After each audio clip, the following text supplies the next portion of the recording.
All right, so we are back. Hopefully you guys find us again.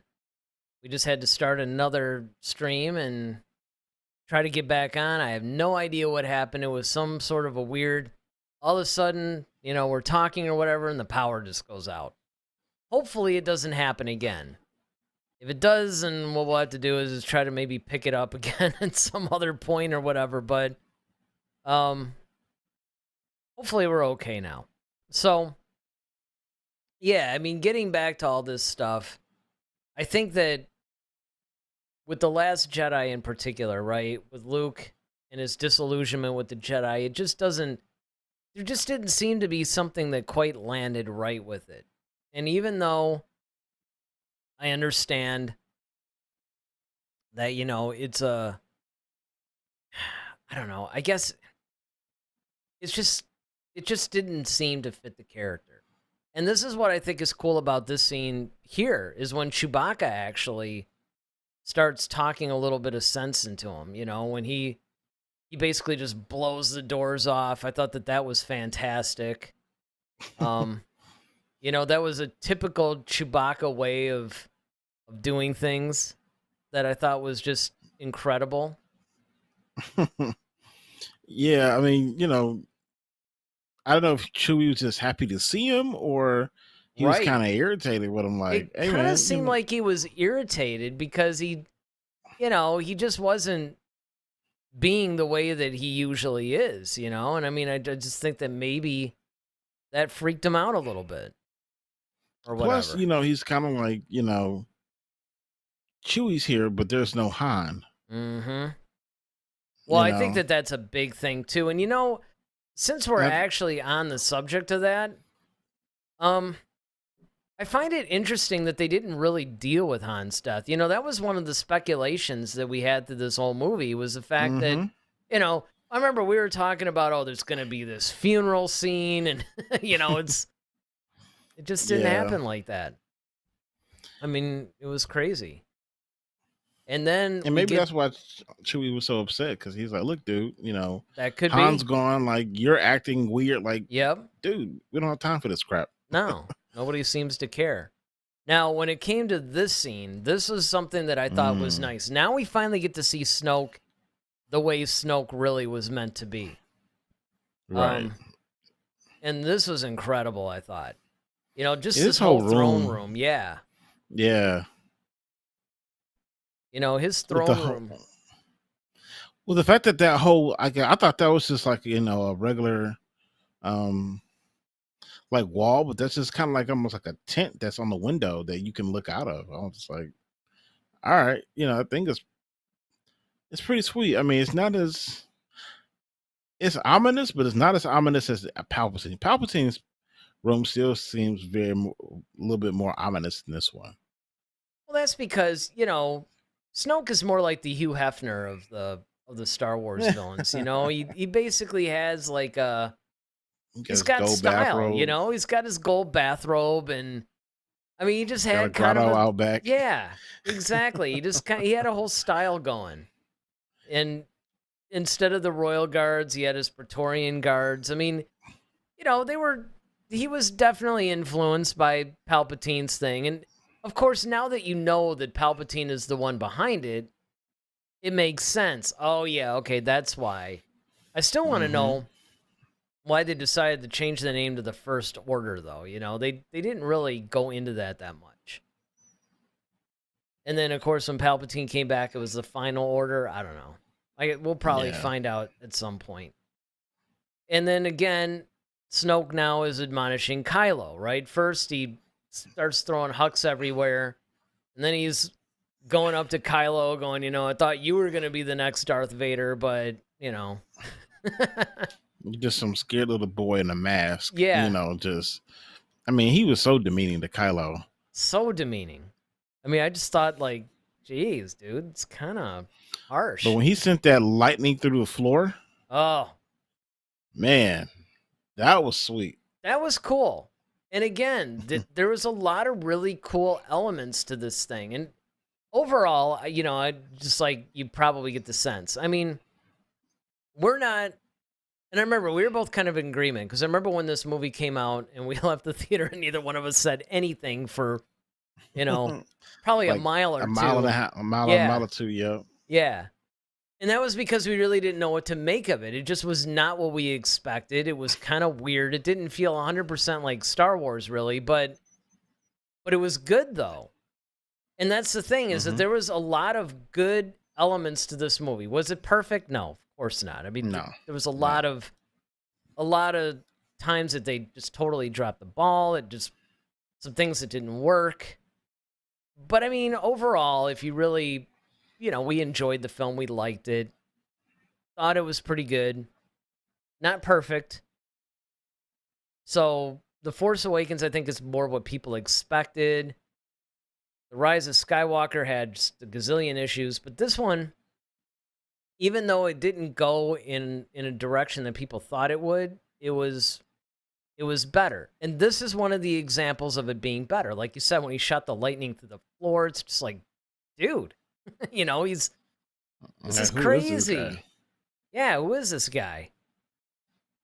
And then of course Kylo destroys his mask because once again he's unhinged. He throws that temper tantrum and he just starts like beating it against the elevator The shaft wall. and yeah, until Yep. it's destroyed and again, it was one of those things where I think that he was trying to do it more because of the whole Vader thing. And then now he's trying to prove himself to Snoke.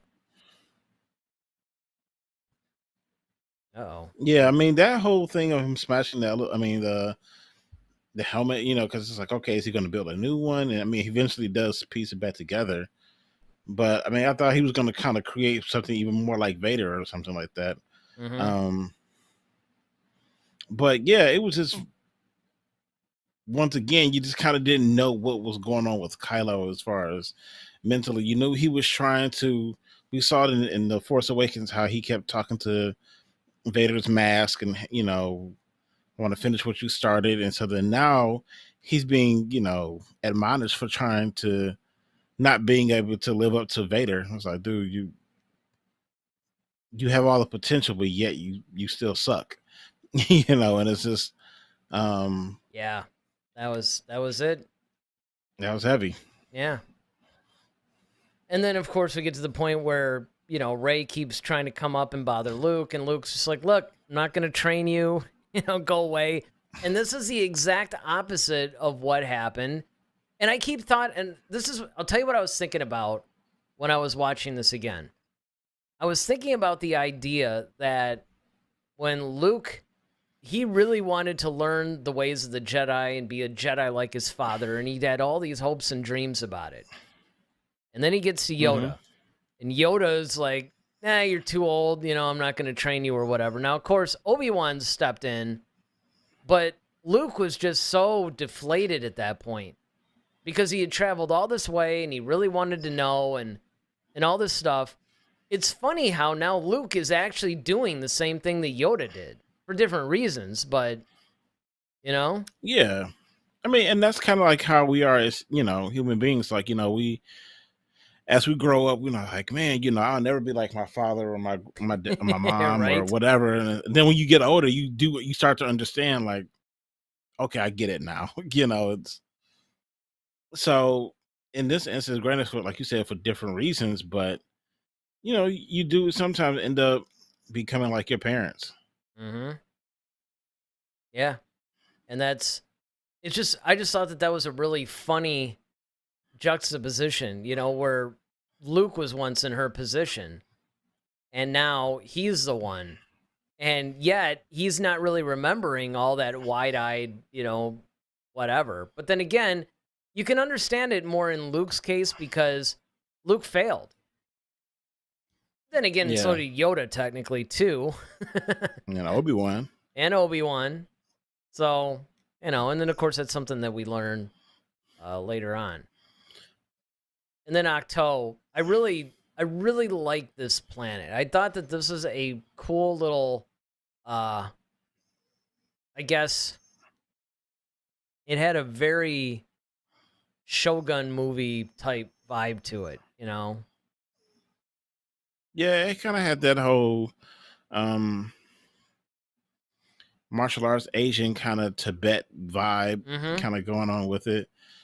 Where you got like all the the stairs that lead up to like the peak of and the thing is it's like okay, you got a couple of islands there and you can see some grounds in the background. How do you even know Luke is on that particular little rock? You know what I mean? I mean, I guess they did have R2. Maybe R2 has very specific instructions, on his little map That or could what have be. you. But Or maybe she was using the force, heaven knows. She was right, doing really good. Oh, Ronaldo's back. Hey, Ronaldo. Glad you found us again, buddy. Like I said, sorry guys. I don't know. The power just went out in my house, and there's not much I could do about it at that point. It came on like 10 seconds later, but not so much the internet. Had to wait for that. But yeah, this is just a really cool. Exactly. I thought that it was one of those things where I don't know. I let that part go. I just assumed that either she used the force or they just used scanners or something. And then we get this scene. This scene was the one that everybody was just like, where he's just drinking his. It's actually really more green milk than blue milk, but it was kind of the similar type of vibe. Now, when you saw this scene, what were you thinking as far as how Luke was characterized? Because this is the part where we really see Luke is obviously not the Luke we remember, you know? well, even this whole scene, like watching him kind of do his daily routine, Mm-hmm. where he grabs the pole and swings over to one of the rocks and then uses the stab, I mean the giant stick to like spear fish. And once again, I'm at no point did I realize that he's not using the force. Because to me, it seemed like you would need the force to do some of this stuff that he was doing. But I mean, this is kind of he at this point we had not. I didn't know that he cut himself off from it. Right. So I'm still thinking he's same old Luke. Honestly, he just kind of just doesn't give a crap anymore. Yeah. Yeah, that could be. Ronaldo's got a couple of comments here. He says, that never bothered me because he's talking about Ray finding Luke because it was information Luke gave to R2. It wasn't really important to the story. Yeah, I can see that, I guess. He says it's a very silly scene, but it felt like many other silly things in the franchise. And he's like, I like that he was some kind of farm boy. Well, that's just it. He was a farm boy, not like a hunter, you know? But again, it was setting up, and I think the whole point of that scene was to set up Luke was just a disillusioned person, right? It wasn't just with the Force. I mean, he was feeling like a failure. He was completely disillusioned. He just felt like, you know, nothing's going right. Oh, this is interesting. Ronaldo says, when he got the fish, it reminded me of Goku fishing. It was fun. All right. I've never actually heard of that, but take your word for it. But eventually, we do get Luke now starting to talk about the Force a little bit. He's trying to find out who Rey is. It's like, all right, who are you? It's like, yeah, I know you were sent by Leia or whatever, but why you?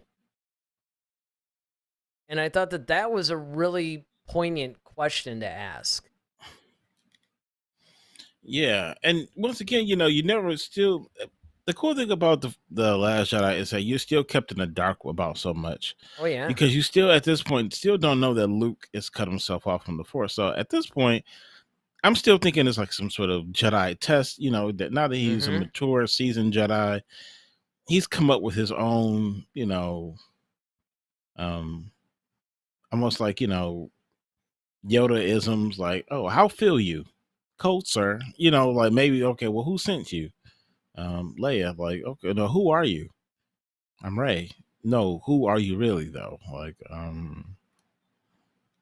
Well, and like, here's the thing that's what's the interesting catch? about it, though. So I think he was also trying to find out how much he knows. Now, granted, when Rian Johnson made this film, again, Palpatine was never supposed to return. But that doesn't necessarily mean the lineage was changed, because you could tie this into the Rise of Skywalker, because remember, Leia basically told Rey, look, Luke and I always knew who you were. You know, and I'm wondering if this is partially a test to see, you know, well, how much does she really know? Mm-hmm. And how much is she willing to reveal? And so, Well, my thing, and that's my thing though. It's kind of like, well, at this point, like he still hasn't re-engaged with the Force yet, so how would he know?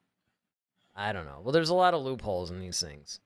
Yeah. But it was kind of cool to see the whole Jedi text in the background, and, you know, it gave it a Mm-hmm. little bit of an old world vibe, like, okay, you know, so he's Yeah. still kind of there, right? And then, you know, we're getting back. Oh, wow. David's back. He says, hello, gentlemen. Forgive the uninformed question. How does a master detach from the Force? Did he relinquish his power? Well, it's kind of like the best way to kind of describe it. It's like when you and Eric and I have done this numerous amounts of time, and I'm sure David, you probably have as well. It's kind of like you're used to being active, going to the gym, working out all the time, and then all of a sudden you stop going, and then now and you wait for a long period of time, and then you try to go back. You can't do the things you used to do anymore. Like, you know, at one point you were able to bench maybe 300 pounds. Now, like 100 pounds seems like 1,000 because your muscles have atrophied in such a way um, where you kind of been cut off. It's kind of Yeah, like for me, you detach from like the when gym. I had my yeah, basically it's like when I had my car accident. You know, I Mhm. couldn't walk for a year. Yeah. So I had to kind of learn how to re-engage those muscles and do that. And I've been, you know, of course, you know, ever since I learned how to walk, I've never stopped.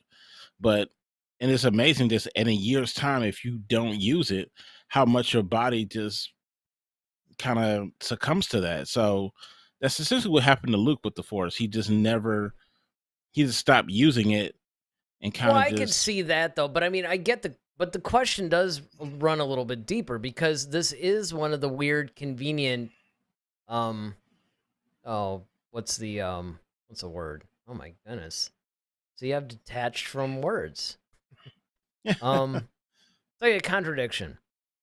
Mhm. And that is, Obi-Wan's talking about how, you know, the Force flows through every living being and all this other stuff. It's not like you can really, it's almost like when the Force, that's what made the Yuuzhan Vong such an interesting thing, because the Force didn't even reach them. I mean, they were living, but it didn't reach them. But they weren't necessarily purposely cutting themselves off. So it is interesting how Luke, because it almost seems like it would take effort. It's not like an atrophy. It's not like I'm not going to use it for a while. That would be more like what happened with Obi-Wan. He didn't really cut himself off from the Force. He atrophied in the Force. So it was like, nah, I'm not as adept with this as I used to be. Luke actually cut himself off. That's like a actual act, you know? So there well, is, it does make you wonder how he does that. well, I think you stop tapping into it. I think that's just what it is. Is that's essentially when you cut something off. It's kind Yeah, of but people like could still feel you though, right? Like Jabba the Hutt wasn't, but Luke could still influence him through the Force. I mean, Jabba's not tapping into the Force. It flows through all living beings and through rocks and through all this other stuff. yeah, it flows, but that doesn't mean you have to. But I'm saying like if you're force sensitive, you have to like no like okay, the force is what gives a Jedi his powers. Like he taps into the force because the force is completely flowing. He's just more adept at feeling it and being able to manipulate it. But if Oh, you stop see, using it, but you guys are missing the point. Ronaldo is too. The thing is, the Force can surround everyone, but it doesn't mean they have to use it. You have to understand. You have to remember Ray's line. Ray's line is, I can see everything, but I can't even see you in the Force. Like, it wasn't even flowing through him. It wasn't a question of Luke tapping into it or not. He was removed from it. That's a skill. You have to apply that. I see what you're saying. See what I'm saying? It's not a question of him not tapping in and using it, because the Force would still flow through you. You're just not no different than it flowed through Poe or through Finn or through, any other living thing or living being. But he actually wasn't even in it at all. Ray, of course, points this out. We haven't gotten to it yet. But we probably will in a few. But first, it switches over to this big scene where, everybody's admonishing everybody in this film. Have you noticed that? I have. Like, this is kind of a big, everybody's calling everybody to task in this thing. So now... Yeah, everybody's going to the woodshed. Yep. Now we switch to the rebellion side. Or, I'm sorry, the resistance side, where now Leia basically demotes Poe. Like, listen, you thought that you're being some kind of a leader, but no. And so... it's not just I'm going to yell at you for it. You're actually going to lose your rank for it. So I thought that was cool. I think because it's one of those things where she didn't want to. I mean, she sees Poe as a son, but it's kind of like disciplining your kids. Is like some things you don't want to do, but you kind of have to. Yeah. In order for them to really understand the lesson and the severity of things, because Poe was out here being reckless. I mean. And it didn't just affect him. Right. And that's the part that he had to learn. Oh, yeah. Wiped out half their fleet. Yep. And then we get the surprise attack from the First Order. This is actually cool because Kylo was involved in this. And, they just decided to engage them with TIE fighters. And this is going to begin, and I'm going to reference this later, but this is going to begin what I call the Battlestar Galactica portion of this movie, where it's a slow chase, right? And basically the First Order just has to wait till they get out of fuel, because at first they're going to jump through hyperspace. They find out they can track them through hyperspace, which is like a new technology. But this is the catalyst. And so this is the first time they send out some TIE fighters, and they basically just destroy the hangar and destroy their means of being able to defend themselves. So I thought that this was actually really interesting because I didn't expect this. No, it was a brilliant plan. Oh, yeah. Because, I mean, eventually you're burning fuel. I mean, eventually you're going to run out of fuel, and we're right behind you.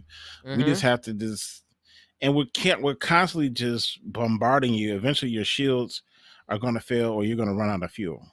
Yep. And of course, Leia ends up getting blown out of hangar, which was crazy because I thought, but I had actually read that, Carrie Fisher did complete all of her scenes for this movie before she passed. So at first it almost looked like, well, did they do that because she passed away in real life and they just wanted to kill her off? Or, there was all kinds of stuff going through my head on this one. But what was interesting, though, was before all this, because there was actually another TIE pilot that did it, Kylo was able to see her. Like, he had her. And, of course, they were feeling each other in the Force, obviously. But it was interesting how he could not bring himself to kill her. Yeah, because I think, a mother's love is different than, her dad. And the fact that, I think because Han left, he probably didn't have the relationship. And, there's a different type of relationship you have with your dad versus, and especially in a situation, and I've brought this up before, is that like, Han's on the outside of this because he's the only one out of the bunch who doesn't have the Force loop, right? Yeah, he's out of the Force loop, so he can't identify with his kid, and so he's like, "Look, man, you just gotta." Meanwhile, he feels Luke is kind of turned his back on him. His mom is like, "Look, whatever." So I think that's just kind of one of those things where, it's kind of hard to kill your mom, man, as especially as a son. Yeah, I mean, you well, shouldn't kill your parents anyway, man. That's just, no, that's definitely a but bad move. But I mean, I think that a lot of it too that gets overlooked is that he's still being tempted by the light side. yes. You know, And the she light side's not represents a strong side of exactly, that. exactly. And I think that that's more than anything why he just can't.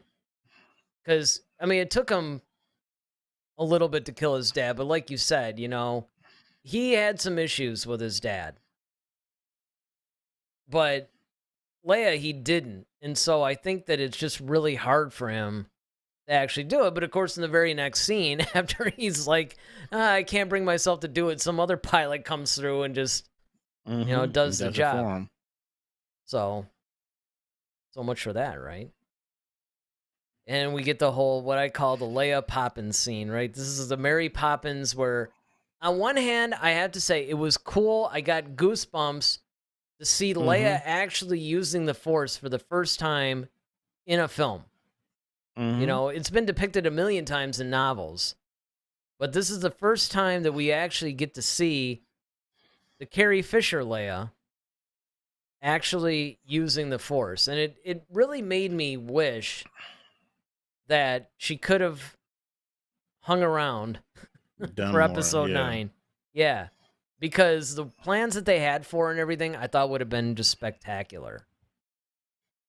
But Yeah, I mean, this was a really cool scene. I mean, it was definitely something that you don't expect.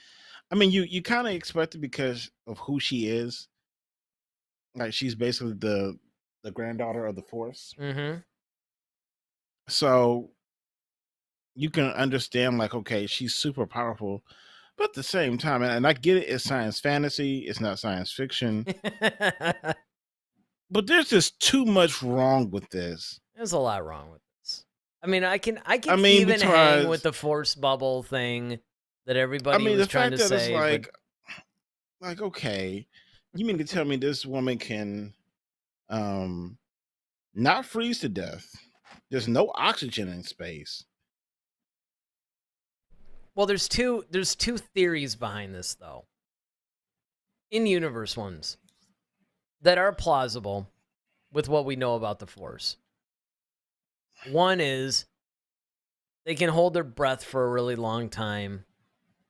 But of course there is a freezing to death thing. There's a lot of people that theorize that the force essentially created a force field around her type of thing. I mean, again, If that was explained in there, like okay, right. Leia, how but my thing is this, okay, the first part of the holding the breath, yes, they can do that.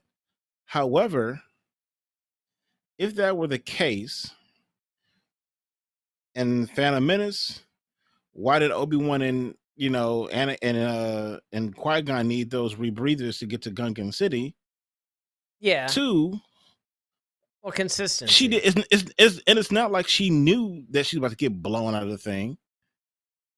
She was just like, "Oh, Kylo," and then she next thing you know, she sucked out like that. I mean, on her way out, was she just? I mean, come on now. Well, it's Like, like you I said. highly doubt that. You brought this up earlier. It's all about context, right? It's context. That's the thing that's been missing. We'll get to that heavily in The Rise of Skywalker. But there's a lot of context missing with, well, the sequel trilogy. All three films actually suffer from it, honestly. Yeah. Ronaldo says, I really liked the scene. The way she displayed her powers was very cool. It was cool. It was cool. I give you that. Like, and it definitely showed that like Leia's no slouch either. Yeah, Which we've exactly. never gotten a chance to see her in that light before. We've Right. known it, like you said, in novel characterizations, but to actually see it on film where it's like, okay, no, Leia's pretty powerful too. It's just that she doesn't have to necessarily use it in the manner like a Luke would. Right. She uses more of the persuasion and, more of a political type of a thing. So then we get back to Hux. And of course, in the perfect example of Hux's humor, I just love where he just basically turns to Kennedy, I think. He's just like, he says something to the effect of like, why do we have all of this if we can't even take out 3 ships or something? And I mean, it is not an exaggeration to tell you I was basically rolling on the floor, because that's the one thing that Hux does in this film, in a lot of times, where he reacts very similar to how we would if we We were in the would situation. exactly. Because it's true. It's He's kind of very like, grounded in reality. yeah. I love that about him. And it's so funny because, I mean, when he just said that, first of all, that just took me by surprise. I did not expect him to say that, but he's looking like, okay, why do we have all this if we can't even take out? And I mean, He's that like, was are you just serious? right. And that's just, Like, it's so true. It's so like, we're a true. whole military. Like, what? And they're like some pretty little resistance. Right. I mean, come on. Where they have like a few ships left or something. And he's like, we just got all this technology and all these things. It's like, why do we have all this? You know who he reminds me of? He reminds me of Scott Evo. Oh, yeah. Totally. That's the like. Okay, let me get to this Ronaldo. You're gonna leave thing. him alone? Like, look, I'll just go get a gun. We'll go down there. We'll Yep. shoot him, and it's over. Like, Ronaldo says, I think it's one of those moments where the Jedi can use the Force for some things, but they decide not to use it in other similar situations. yeah, it's a matter of convenience. And then, for the yeah, story. and then he's talking about like this thing, you know, what Hux said. That's a line that Han would say, and that's probably true, Absolutely. actually. That's Yeah. true. Yeah. Yeah. And then, of course, we get back to the Porg, which I love this, where, you know, Chewie's basically about to eat the pork One or of whatever. their own. Yeah, and they're just looking at him in horror, and he can't bring himself to do it. See, that's cool. My thing, yeah, that was hilarious. But see, my thing is, once again, that's kind of like how you would think. So, like, that's how we kind of surmise other animals look at us sometimes. Like, oh my god, they're eating a chicken, you know. But my thing is, I always wonder, like, was the pork already dead, or did Chewie kill the pork? Because at this point, if you killed the pork Yeah. and you're roasting it, I mean, at that point, you might as well eat it. Yeah, because you're wasting it, basically, otherwise. Yeah, the damage has been done already. I just think it was great the way the other pork were looking at him.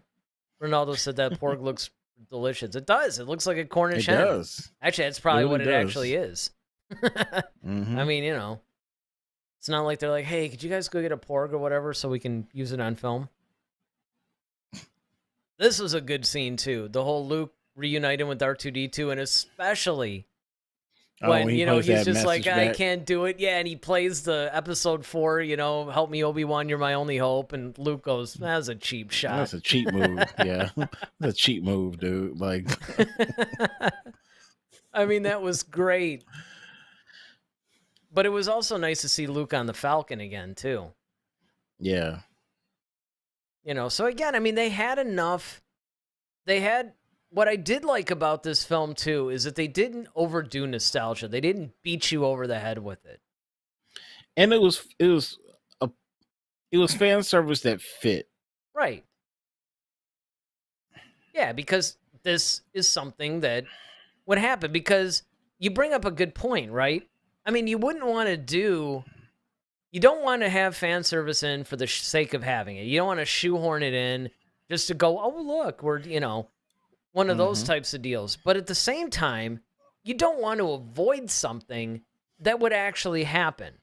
You know, like in this case, you wouldn't want to avoid Luke being on the Falcon because it's like, well, you know, that could be perceived as fan service. I mean, you wouldn't.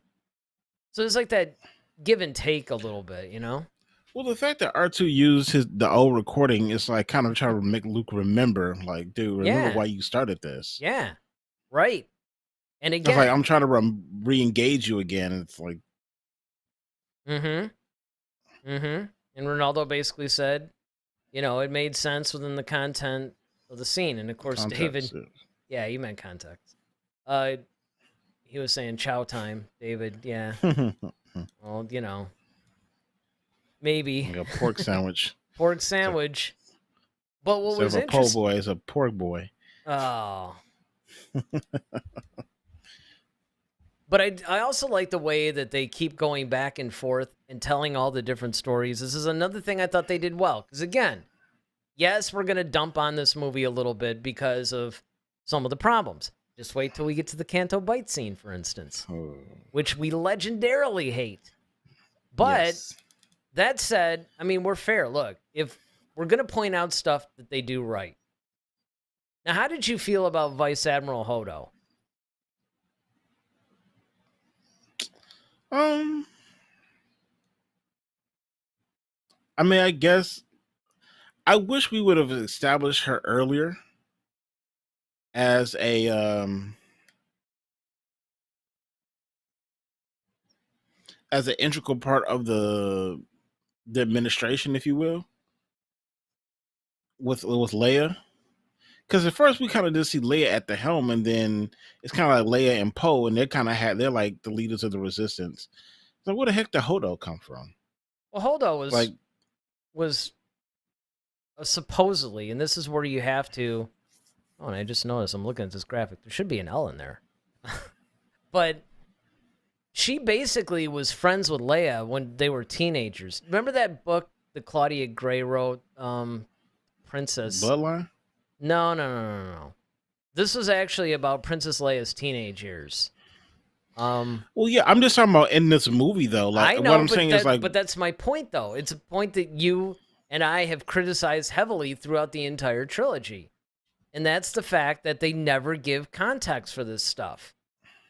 You know, they don't really, I mean, they kind of reminisce a little bit, sort of, but not really, you know, to the point where you're like, well, who's this person? And why does Leia trust her so much? You know? yeah, like when she's admonishing, Poe, if Hodo was there, like, yeah, yeah, Poe, I mean, kind of showing that she's part of that administrative Yep. team, so to speak. And instead, she just does it later. And that's, I agree Right. with you. You know, that she should have been there, like in the room or something, initially to establish, like, hey, I'm part of this, I was going to say administrative, but it's really more of a military thing, right? I'm part of the higher ranking people, right? But instead, you get Leia doing it, and now you get Holdo doing it. You know, it's kind of like, I mean, I get what Ryan was trying to do. It's kind of like, okay, they're trying to show that she's basically now taking the Leia position. She's in command, and Poe's going to try to pretty much convince her, but she's basically like, wait a minute, didn't Leia demote you? And, you know, sort of Right. showing like, hey, you know, don't try to like fool me or whatever, because I know what's basically going on. You know, I'm not just some new person that just walked in. Yeah, definitely. Yeah, with Holdo, I mean, like, I love her strength. I love that she didn't back down from Poe. I love the fact that, because at this point, Leia's incapacitated because she just used up all her energy, traveling literally through space. So she's kind of like in this comatose state, almost kind of how Finn was. But Or very much kind of she's like in the Book of Boba Fett scenes now. oh, right? yeah, right. So yeah, so now Holdo has to kind of take over as ranking officer. But before that happened, Leia demoted, as we just said, Poe. So now he has less of a stake in, or less of a say in what happens, which not a moment too soon, might add. But And it does go into a lot of different territories. Ronaldo basically says he loves Holdo, and that I don't think you need too much information about her. I mean, a lot of Star Wars characters are just there. That's true, but she's more than just there, though. You know, she's making decisions. Yeah, she's like the de facto Leia. He goes on to say, I think it was a character designed to show how loyal everyone was to Leia because she refused to do anything else that wasn't Leia's orders. But that's because Leia still basically outranked her. You know, it's almost like the president shot. Okay, the vice president's sort of acting. They're still going to carry out what that president wants because as long as he's alive and still in control, the vice president, even though they're acting as president, they're not fully there yet. And as long as Leia's alive, Holdo's basically holding down the fort. She's not really in charge yet. So that's, I think, one of those things that sometimes people miss. She outranks you, Danny. Little Few Good Men reference. It's another movie I got to watch at some point. So now, meanwhile, Finn is doing what he does best, right? He's about to run away, but this time he's going to try to find Rey. Because like you said, he's been in his little chamber for a little bit, and he's kind of feeling like, man, I wonder where Rey is, right? Yeah, needs some female companionship. Needs some female companionship. Well, he gets it in a way in the form of Rose Tico. So now Rose, as we remember, is Paige Tico's sister, who tragically died when she pretty much sacrificed herself in order to launch the bombs against the Star Destroyer. But what was funny about this scene to me was how Rose starts out as like this fangirl of Finn's, and then instantly changes when she realizes he's about to, because in her mind, he's just trying to run away. She doesn't really know what he's trying to do. Right. Which I thought was funny. Yeah, I mean, their whole little back and forth was hilarious, and it's typical Finn, him trying to kind of like sweet talk his way out of stuff, but he's not really good at it. Yeah, exactly. And Rose is able to kind of discern really quick, like, oh, you're full of crap, And so then now, as she's holding up this, little baby taser in her hand, she pretty much zaps Finn. Yeah.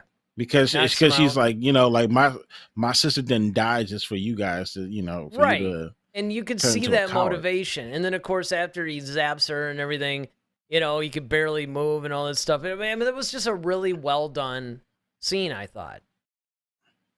So that was kind of fun. So then basically they end up teaming up with Poe, and they had this whole plan about how they're gonna get to Rey, let her know what's going on, try to get some help or whatever.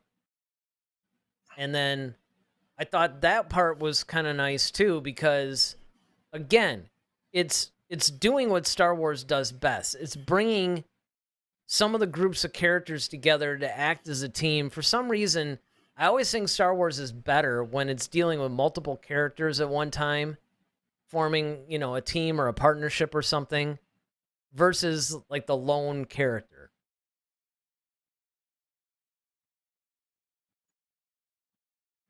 Yeah, I would definitely say that, seeing these three kind of try to formulate a plan, because once again, like you kind of have the B-list guys. I mean, they're A-listers in the sense of the movie, but they're kind of B-listers as far as leadership, if that makes sense. Yeah. None of these guys are really good at, being true leaders, and they're all kind of learning how to do that together. They're kind of trying to trust each other because they don't have enough experience to really know what's the proper thing to do. Which is kind of, I mean, maybe with the exception of Leia, but when Luke, Leia, Han, and Chewie were together, it was kind of the same thing. They were flying by the seat of their pants. They didn't know. Luke was a farm boy. Han was a smuggler. Well, I mean, that's kind of funny because Lando kind of mentions that in the next movie. He was like, we didn't know what we were doing. We were just... Yeah, exactly. We were just kind of making it up as we went along. But at least Leia has some experience by being a senator. Like well, that's what I'm saying. With the exception of Leia, she was the one. And then obviously you had other knew. people around them too. Like you had all these other admirals, like Admiral Akbar and everybody else. Like you had all these other people to kind of, but and you still have Mon Mothma too around. Yeah, but that wasn't until later. They had to figure it out for most episode 4, and then even with episode 5, it was like they were around, but not really. Once, Han, they were supposed to reunite, and Han and Leia and Chewie and 3PO were diverted to Cloud City, and then Luke went to Dagobah. So it wasn't like, I mean, it's true they were around, but they still had to do leadership stuff in the absence. Well, yeah, of I'm all just saying guys. You had other people who were leaders back at the fort to kind of keep things going. Yeah, which I think was a little bit more obvious during Return of the Jedi than anything else. Ronaldo says they kind of need to improvise. They literally had no resources or support, and they had to do it in secret. And that, that part's true too. And that, of course, brings us to this point to where we actually get to see Maz Kanata again. Now, this is a criticism I had. This is shoehorned in. I think this actually, if they were going to bring Lando back, this would have been the way to bring him back initially. Mm-hmm. Especially because he would have known about Canto Bight. It would have made more sense. This is one of those, hey, she's contracted to do all 3 movies. Let's just put her in. And I don't know. I didn't really think that this was necessary. Again, No, I hated it I less. completely agree with you. I hated it less seeing it now, but I still hate it. Oh yeah, I completely agree. It wasn't necessary. Completely. But they had to find a way to utilize her, and that's what it felt like. But to me, it would have been a lot of, it would have made a lot more sense to use Lando, in my opinion. All right, so now we get this whole, this is what I thought was really interesting, actually. What we later find out is a dyad in the Force, and we later find out that Snoke is the one. Ronaldo says Lando in these scenes is not a good idea. See, I disagree with that only because Lando is an established part of the Resistance. Now, we find out later that he'd been kind of out of it for a little bit, but he was still working for him. He was working with Luke. So it wasn't like, and even in a lot of the novels that took place after, The Force Awakens, well, not actually after The Force Awakens, after the Return of the Jedi, you see that Lando is still very much involved with the Rebellion, with the New Republic, all that stuff. So to me, it would have made a lot more sense. But I guess you can almost use that, to talk about Maz Kanata too. It just, I don't know. The whole thing just seemed shoehorned. He loves the dyad stuff in this. And so did I. I actually thought that this was some of the coolest stuff in the film. And I would have liked to have seen more of it because I really liked the conversations between Kylo and Rey. And I also thought it was cool that each time they were connected, a little bit more of their physical universe was brought into play. Yeah, I mean, with Kylo, this is weird. And we had never seen this before either, where, now they're talking to each other, through the Force. You're just kind of like, okay, well, how the heck is that happening? And so now once again, it just spawns more questions than we have answers for, especially when it's things that we've never seen before. So now I was like, okay, well, are they going to touch on this or how this is even happening? You know what I mean? So, well, you know what I liked about it though? But it was cool. I liked the fact that they were just as confused as the audience was. See, that goes into what you're talking about, where you're saying, hey, give us context for this stuff and it would be easier to take. This is one time that they actually did. Yeah. Yeah, it was the thing. Still not convinced, I see. I just think that,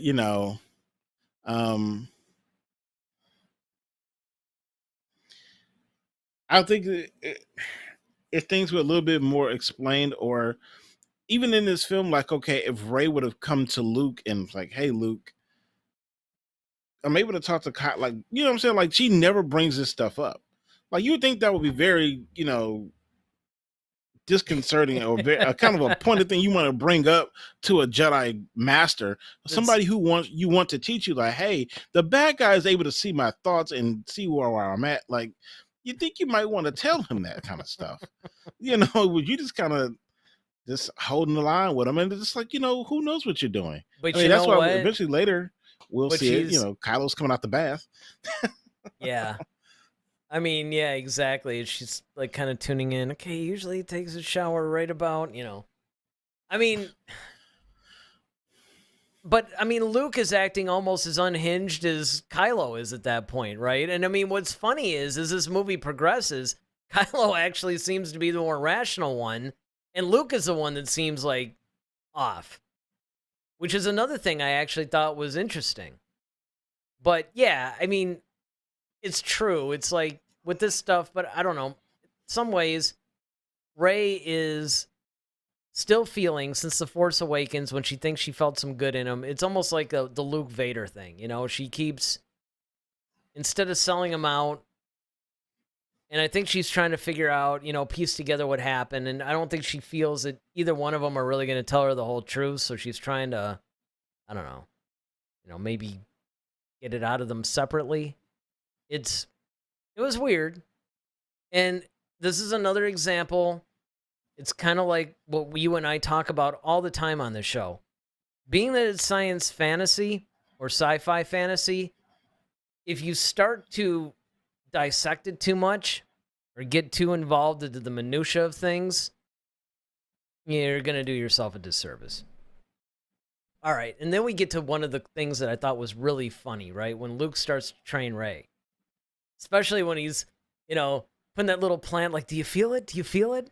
It's a force. Man, that was like by far one of the. He's just mocking her. You must be really strong. I mean, that was by far like one of the funniest things ever. Oh, that was great. Like, I was not expecting Luke to do that, but man. Especially grumpy Luke. Yeah, it was just. He was so just being funny. A jerk, and it's so funny because and that's just so unlike Luke just to be that way. That's what made it so. Well, what made it even funnier when she was like, "Yeah, I feel it," and he actually like rolled his eyes, and it's just like, oh man, it's just so. I had to say, I give him props for that one. Oh yes, Canto Bite.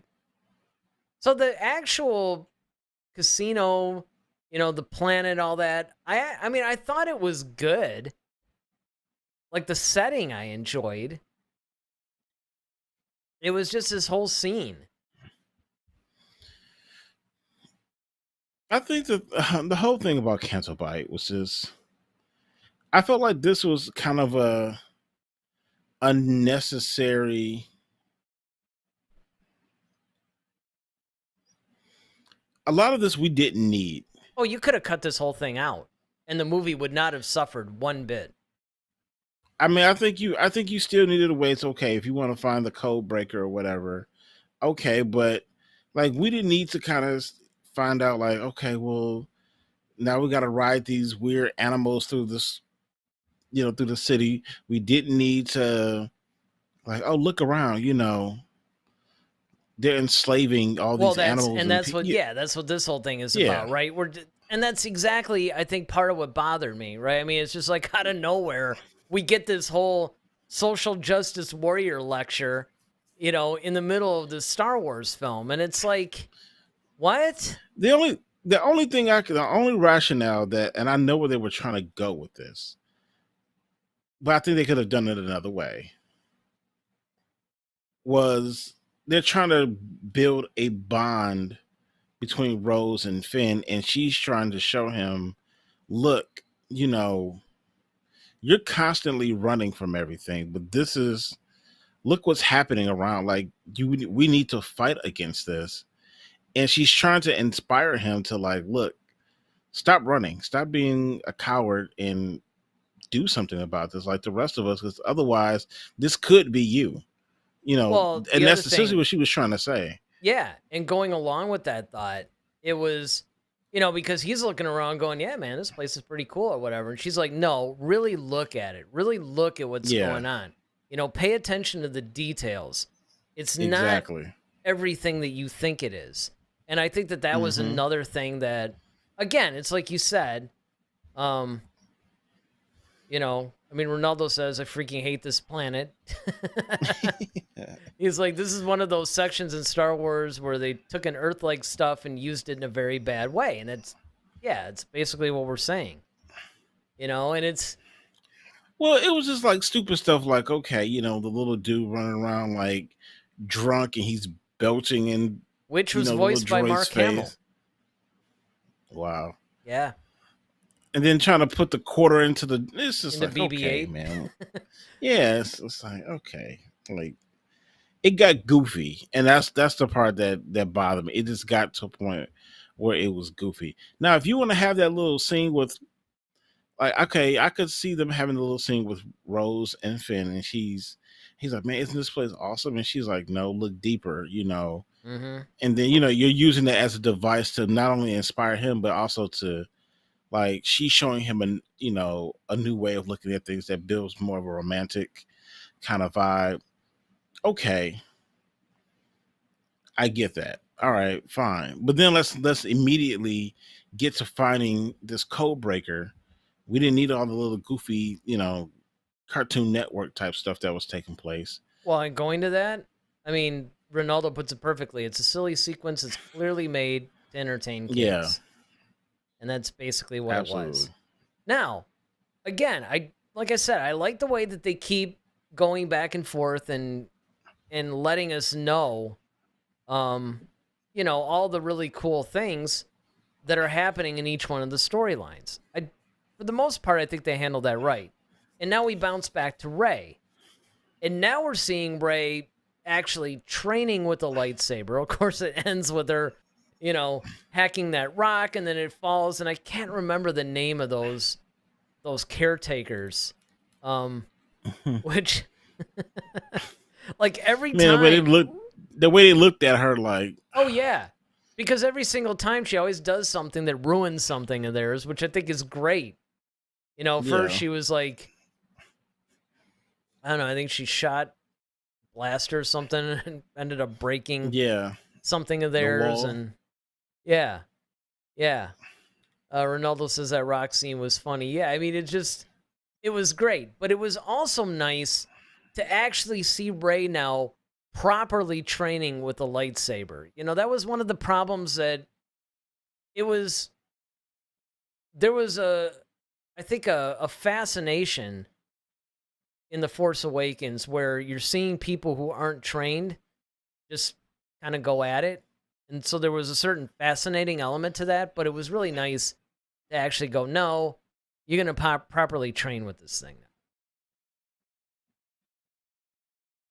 now. All right. And now we get Luke actually going through the whole failure of the Jedi thing. I thought that this was a just fantastic scene. I love the way that Mark Hamill sold this. I also Mm-hmm. got goosebumps when he actually said the name Darth Sidious. I'm like, ooh, that was awesome. And it also is showing in a very subtle way that, yeah, Luke is caught up with everything that went on. Because remember, in the original trilogy, you know, he knew about the Emperor, he knew about Vader, but he didn't really know, like, the whole Clone Wars and, you know, the whole history of it. And through the Jedi and their texts, he actually learned all this stuff.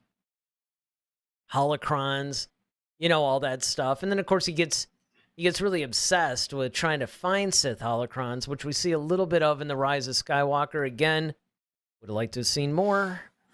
Oh, Ronaldo says they're called Lanai. That's the little weird creatures that, it's very Hawaiian, actually. Right, exactly. But this is just a really great scene, I thought. No, I mean, yeah, Mark Hamill did a phenomenal job with this. You know, this is the first time we kind of start seeing flashbacks too. You know, Mm-hmm. we've never really had that in Star Wars, and so this is the first time. And now we're kind of starting to get a lot of things unraveled to us. Like, okay, what the heck happened? Why are you like this? You Mm-hmm. know, why are you Yeah. not the Luke Skywalker that we all wanted to see? Like, what is this and why? And now we're getting into Hashtag ignite the green. it. Ronaldo says this is the best part. Someone had to mention the mistakes from past Jedi. And that was another thing that I thought was really interesting about the scene too, is the fact that, you know, he's going through going, you know, they kind of screwed up back then. Like, remember, in the original trilogy, he kind of idolized the Jedi and like, ooh, I want to be like one of these guys. And now he's kind of like, yeah, they kind of messed up. Well, I think it just, and once again, I love that it brought things to a somewhat of a you know, it's kind of like that the whole Spider-Man great power comes great responsibility type Yes. thing. Yes. And it's that whole like, okay, you think, I mean, you only can do it the best what you can and what you think is right. And it just shows that life is ever evolving and you're always trying to figure it out. There's Mm-hmm. no quote unquote almost like right way of doing something. And so yes, the Jedi were very dogmatic in their approach to things, like, oh, you can't love, you can't do this, because of the fears like of you going to the dark side, so to prevent certain things from occurring. Then but then it's still like, look, it's going to happen regardless, essentially, because you can't always stop it all. Well, and the other So thing that I like, because you also brought up a good point, is that we do actually start to see flashbacks in this. And this is something that we mhm. had never really seen before in Star Wars.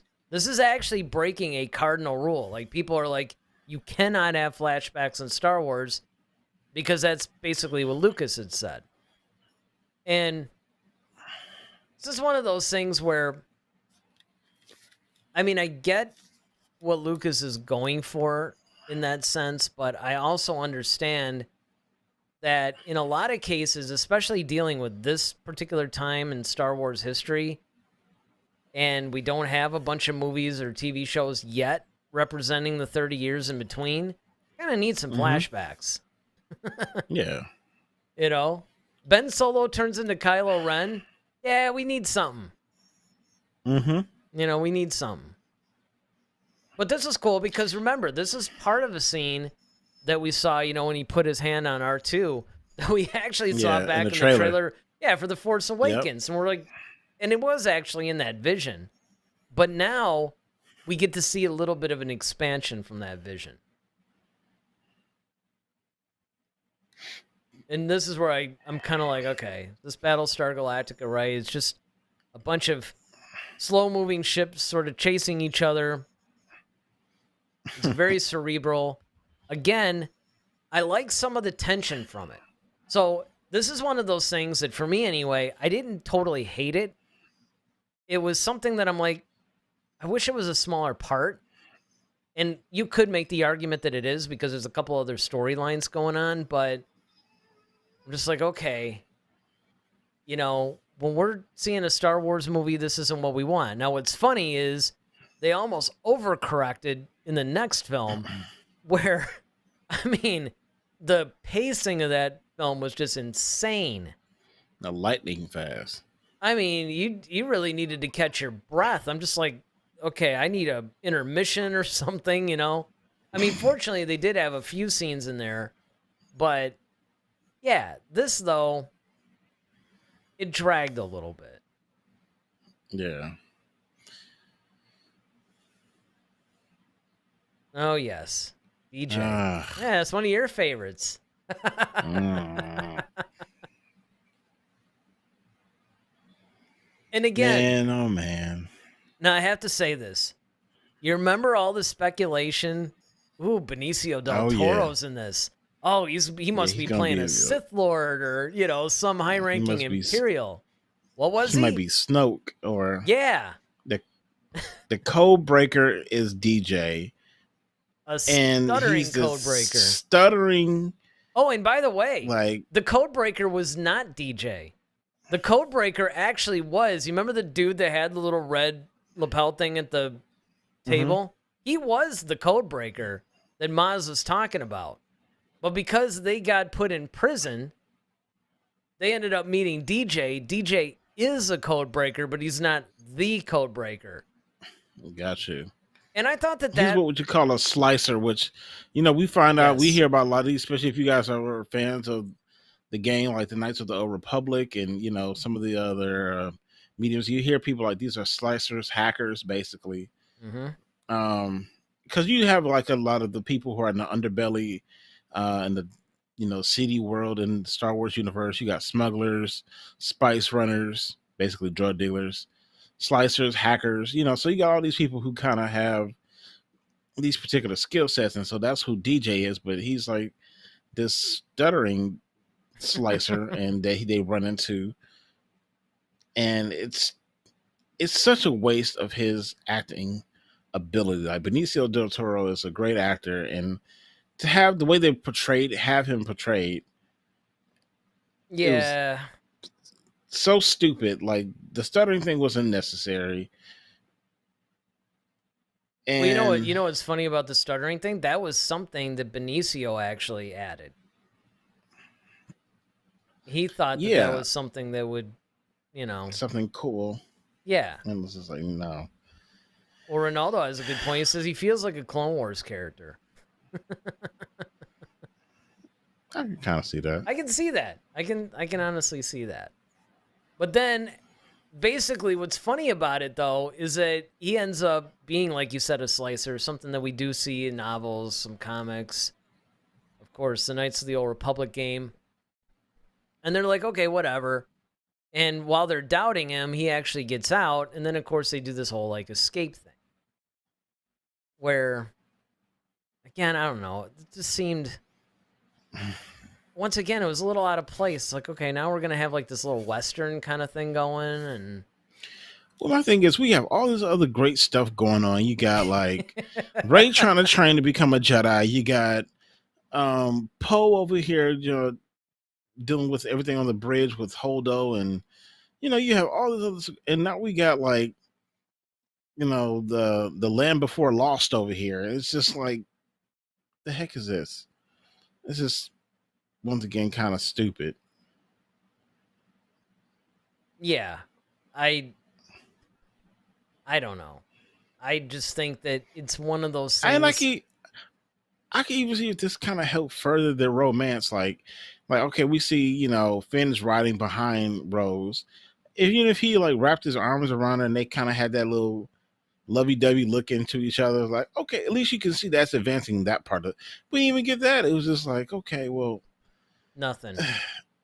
I mean, DJ it was a waste. eventually rescues him, I guess, but Yep. yeah, this just seemed like a weird detour that had nothing to do really with the main story. It was just sandwiched in there because, hey, we have these two characters, we got to do something with them. I mean, I don't know. Yeah, I tend to agree with you on that one. It just seemed kind of like a waste. Now, Ronaldo, of course, has a lot to say. He says, I'll say this. I like the character very much, but an actor like that feels kind of wasted. But I like it overall. Definitely. Yeah, I would agree with that. And then he's talking about this saying, it's like, again, the silly and goofy section of Star Wars for kids usually doesn't work. But again, Right. I mean, And well, everybody kind of knew that from the prequels. I have no idea why in God's name they would put it back. Like yeah, everybody kind of hated that about Jar Jar and like. Did you not learn from the prequels? that's it. Why would you That's put it. this back in here? Why I would you, mean, it's right? just Why would you do that? Why would you actually, this is a mistake. I mean, right. you've seen this. As a fan, these people that are making these things probably hated that back when the prequel trilogy came out. And now they're doing it again. Well, then again, though, they're trying to hold on to their jobs. It's like, well, Kathleen Kennedy could replace me at any point, so, I better do it. All right, so they do eventually get back to the whole dyad of the Force thing. This is like, what? Why? Yet What? another thing. It's just, Another thing. I'm looking at this going, really? I mean, it would have did we been, ever need to see like we never saw Luke with his shirt off in the original trilogy. I mean, we did see Anakin with his shirt off in the prequels, but yes, it's like, we did. That's but it's true. kind of like it's unnecessary. And it's like one of those. I felt like this was like a gratuitous teen heartthrob moment. Yep. Like, ooh, let's show Kylo, like let's show his physical stature. Like, no one cares. It serves no purpose in the story. It's not like he's physically throwing people around. He's using the Force. Put his little tunic back on and let's talk about something real. Well, I mean, the thing that's funny is, like, I almost wonder, too, if this is kind of like a scene where, he's kind of like, ooh, I think Ray might be calling, let me just, okay, Unless now, pose, unless it was like a tactic, and maybe, and we kind of Seducing it to the was kind dark of side, hinted. man. Yeah, it was kind of hinted that like Rey and Kylo kind of had a thing for each Raylo. other. Right, Raylo. Right, and it's kind of like all right, because she's kind of embarrassed. Like, could you Yeah, put I a mean that shirt was, on or something? and again, Like this some little turns this. girl that she's Well, the thing is, yeah. it turns into like this romantic comedy scene now. Like, could you Right. put something? It's like, okay, this isn't a Tom Hanks movie. What are you doing? Where are we? Where are we going? What Yeah. kind of movie is this? This That's is the problem I unnecessary. had. Yeah, because it keeps bouncing, and what they're trying to do is take all these things that quote unquote make a successful movie and cram them into here, hoping that something Well, sticks. And that was one of the things that I really hated. I mean, Ronaldo's funny. He's like, why? And he goes on to say, I mean, yeah. he looks better than me at least. Yeah, me too. I mean, I get it, but you know. And he says, but I like the fact that Ray doesn't like it. I mean, that part was cool, but again, it was like I don't know, it's just like a romantic comedy scene to me. But again, I think when you get past that and you just go to the whole dialogue part, again, Kylo's trying to further give information and give a bunch of stuff. So then by the time that Ray ends up wanting to go to this cave, which, I don't know, on the outside, it almost looked like this mossy sarlacc pit. To me, anyway. Yeah, I mean the whole cave thing was kind of weird. It's like it had mirrors in it. Once again, it felt like they were trying to recreate the whole Dagobah experience, of course. That's exactly what they were doing. Yeah. But it was Poorly, like I some might add, weird but right, and that's what I'm saying. It was like, and that's what happens with a lot of in this movie. It's the execution of a lot of stuff. oh, absolutely. That's really what's like a grave disservice to the Last Jedi was the execution of a lot of things. Them trying to do certain things or either they're trying to be too new or they're trying to be familiar and change it and bring it in a new way. But there's things that are sorely lacking with it. Like when I say execution, I mean lack of context. Um Things that made, like okay, when Luke was on Dagobah and he felt the dark side presence in that cave, Yoda explained what the heck he was feeling, like what it was. It was like, oh, that cave is filled with the dark side. Um, what's in there? Only what you take with you. He's like, your weapons, you won't need them. So he's kind of trying to. And then he goes down there. Okay, we see the Vader, embodiment come out there, and it's Luke's, and it's basically hinting like if you don't be careful, you could become like Vader. Okay, we had context that made it make sense. This was just kind of like, okay, she got sucked down this hole by what we don't know. You know what I mean? And then now we see a bunch of mirrors and it's a water thing. It's weird. Well, the thing that I thought was really funny is that get to the end and it's like, show me who my parents are. And, I mean, what a letdown that was. Right. Because everybody thought, oh, she's going to see something, but she sees herself. Now, from a certain point of view, her actual parents, I think, were clones, right?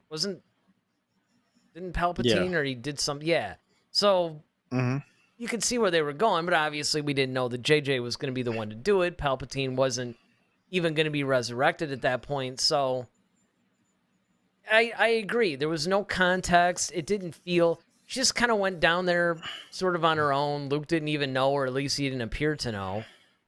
I mean, Luke is definitely the most hands-off teacher ever. I was just about to say... I mean, she's training with a lightsaber. He's kind of watching, like, from way afar or whatever, but he doesn't even... Like, he doesn't go and instruct her at all. She's going in this cave. I mean, it's like he doesn't even care. It's, I mean... He's like that substitute teacher. You know, that guy that just has the coffee and the donut, and he just sort of puts it on the desk and reads his newspaper and lets the kids. As long as you guys aren't killing each other, fine. Don't kill each other and be quiet. We're good. Do whatever you want.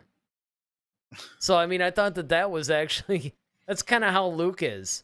Now, Ronaldo said, I heard Ryan's commentary on this. If I remember correctly, you said that the audience has to interpret what it means. That is what it means is cheapest. What that means is I don't even know. Right. That's what that means. That means it looked cool, and, you know, we just wanted to do it because it was visually striking, and it means nothing. Mm-hmm. You know, don't hit me with this. Don't insult me with this whole, oh, we just want the audience to interpret what. No, you didn't. That's not how Star Wars movies work. It's Star Wars. Yeah. Well, it's not a psychology class. It's not a workshop test. Like this, like, what do you see? It's a ship. Well, not to mention the fact that these things are supposed to be made for, like, you know, 10-year-old kids. What, you want them to interpret what this means? Amateurs. All right. So now we get the third iteration of this little dyad in the Force thing, but this time, you know, Luke catches them. And here's my thing, though. It's like, can Luke really see them? I don't know. It seemed like he did, see, though. That's what I'm saying. It does, but then it's like, okay, for somebody, once again, who's kind of cut himself off from the Force, how... Oh, well, you see what I'm saying? Like, I know. This is what I'm saying. Like, that's what I'm saying. It's consistently has no context. That's the problem. It's like they're consistently giving us things that have no context, or not things that are not being explained, or that, like, okay, do we know Luke is back? I mean, obviously he could use the Force again because he brought the whole thing down. And of course, he started using it, like, when he, you know, we'll get to the second when Rey and confronts Luke about stuff. Yeah, that little duel, and he kind of softens his landing and stuff. Yeah. Yeah, but it's kind of like, all right, is that his first time really using the Force again? Or, because obviously not, because he sticks his hands out here, as we see. So it's kind of like we don't know at what point Luke decides to re-engage with the Force. The only thing I can think of where there would be some context is maybe he felt whatever she did in the cave. You know? And Ronaldo has a couple of things that are... I mean, for one, he says, for me, because she's looking, or her father is, or whatever, she wanted to be somebody important. The cave is telling her it doesn't matter. It means that she's just one person in the galaxy, the reality, not the fantasy she wanted, at least to me. I mean, that's an interpretation. And it kind of turns out sort of to be true, at least within the context of this film. I actually think that's similar impact to the cave. And he can feel the Force, but he's not in touch with it. He kind of looks like he's in touch with it on that scene. But we get to the point to what you were saying, right? Where they had that little duel, which even that was stupid. It's like, come on, man. It's Luke Skywalker. He could... Now, granted, I know he wasn't really trying to fight or anything like that. And, you know, that was obvious. And then he uses the Force to kind of soften his landing. But then she actually confronts him, which I thought was really interesting. Really bold. Yeah. But, I mean... She basically, at this point, has Kylo's version of the truth, right? Where, you know, it's sort of like, okay, Luke basically had said that he could feel the dark side rising in him. And they made it look like Luke actually just wanted to kill him. Like, all right, that's it. You know, which I remember we made some sort of, man, what was the joke that we made around this time where it was kind of like... Yeah, so many. You know, where it was like, you know, dark side? All right, you gotta go. Just instantly. Yep, like, I just felt a little bit of darkness, and it's just like, all right, you're done. You know, it's like, well, dude. Well, yeah, considering his lineage, I mean, you could see why, though. And that's the thing is, given who Kylo is, and I'm sure, you know, once he started exhibiting certain things and he knows, okay, look, you're going to be powerful just because of your bloodline. I mean, you're the great grandson of the Force. Yeah, but here's another element of it though. Because remember, and we didn't really talk about this part much, but there's a line where Ray basically, or Luke basically says to Ray, like, he gets freaked out by how powerful she is all of a sudden. He's like, hey, I only felt this darkness in one other person. And that was Ben. Right. So let's see. Charlie Hepp is with us. He says, it's not true. Made in for Luke was yeah. Our friend Charlie's here. Not really. Thanks for your comment, Charlie. We appreciate it. But it was one of those things where you would think that, Luke, if he sensed that kind of darkness in her, why wasn't he? But see, it's later on that he basically then tells his side again, and it's like, yeah, he overreacted, but then he realized, like, hey, what am I doing? And then he goes to basically put his lightsaber away, but, Kylo, and you can't really blame him. I mean, this is the one thing. No, because when you wake up. Yeah, you wake up and your uncle's standing over you kind of like this with a lit lightsaber. I mean, come on. You're gonna assume, like, it's on then. Mm-hmm. And that's when everything goes crazy. And then, of course, after Rey, basically takes off, we get the one cameo. Now, there was talks, actually, that this was going to be Obi-Wan instead of Yoda. And I think I remember when we were talking about this at the time that I might have said something, maybe it was you. One of us said that it could have gone either way. Like, we would have been okay with it either way. Yeah. I'm glad it was Yoda. Well, sure. But, I mean, if it had been Obi-Wan, I mean, it could have... Yeah. It just has more weight with Yoda. Sure. And, Yoda being wiser than Obi-Wan anyway, it seems like he would be more appropriate for a situation like this. Right. Well, plus the whole power thing, too, right? First of all, it was kind of wild. It's two grandmasters talking to each other. Yeah, it's two grandmasters talking to each other. And then, you get the part where... Yoda just basically calls down lightning and destroys the like tree. The little library or whatever. Yeah. So, I mean, that was pretty interesting. Have you noticed how these Force ghosts can seemingly do more and more as time goes on? Well, that was a cool thing, too, because this is the first time we ever seen somebody, like, being able to physically touch someone. Yep. And then actually like make things happen. Well, I think Obi-Wan did touch Luke in return. That sounds creepy, but well, no, but he at least sat on a log though. Like that was Return of the Jedi was the first time that they can interact with the physical universe, right? And then as time goes on, we've seen a little bit more. Well, now Yoda's really manifesting himself physically in a lot more ways. Plus, he's interacting with the world around him. Yeah. Well, because he is a part of the Force, so he can, he's part of the weather. He's part of he's the embodiment of it all because he's now one with the Force. So, well, but it's not really implied like that in the original trilogy because remember, when he was like, well, if you have to face him, you have to face him alone. I can't help you. Now, of course, a lot of that was part of Luke's Jedi trial, right? I mean, yeah. I don't know if that really meant he can't help him or if he's. It was more of a destiny thing. It was like, okay, you're gonna have to make a choice. Well, the other part of that, the other part of that too is that remember in the original draft of Return of the Jedi, Lucas had written that Yoda and Obi-Wan were going to show up in the throne room as Force ghosts and duel Palpatine. So, I mean, I guess he had relaxed that rule even back then. Ronaldo says, I always thought that what Luke saw in his vision was that Kylo killed Han and tried to kill Leia and the destruction of the temple in the New Order. I don't know if he went as far as that. I'm not sure he really went as far as that. But he does say this is by far the best scene.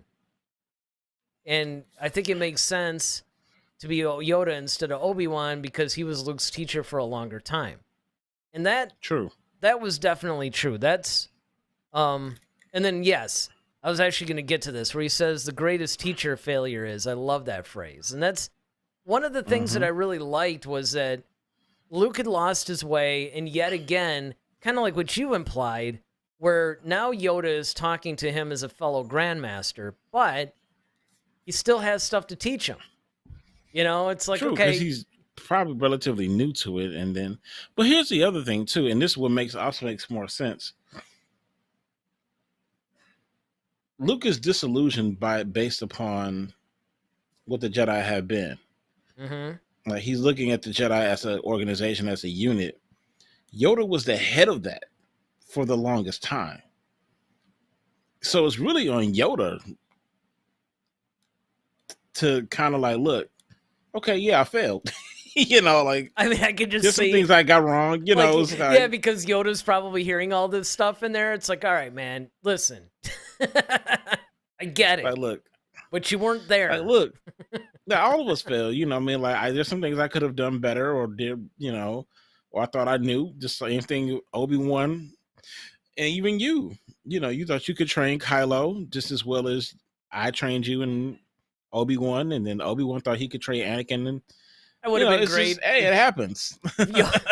If Yoda had been like, you know, the greatest teacher failure is, right, Obi-Wan? You know what I'm talking about. Right.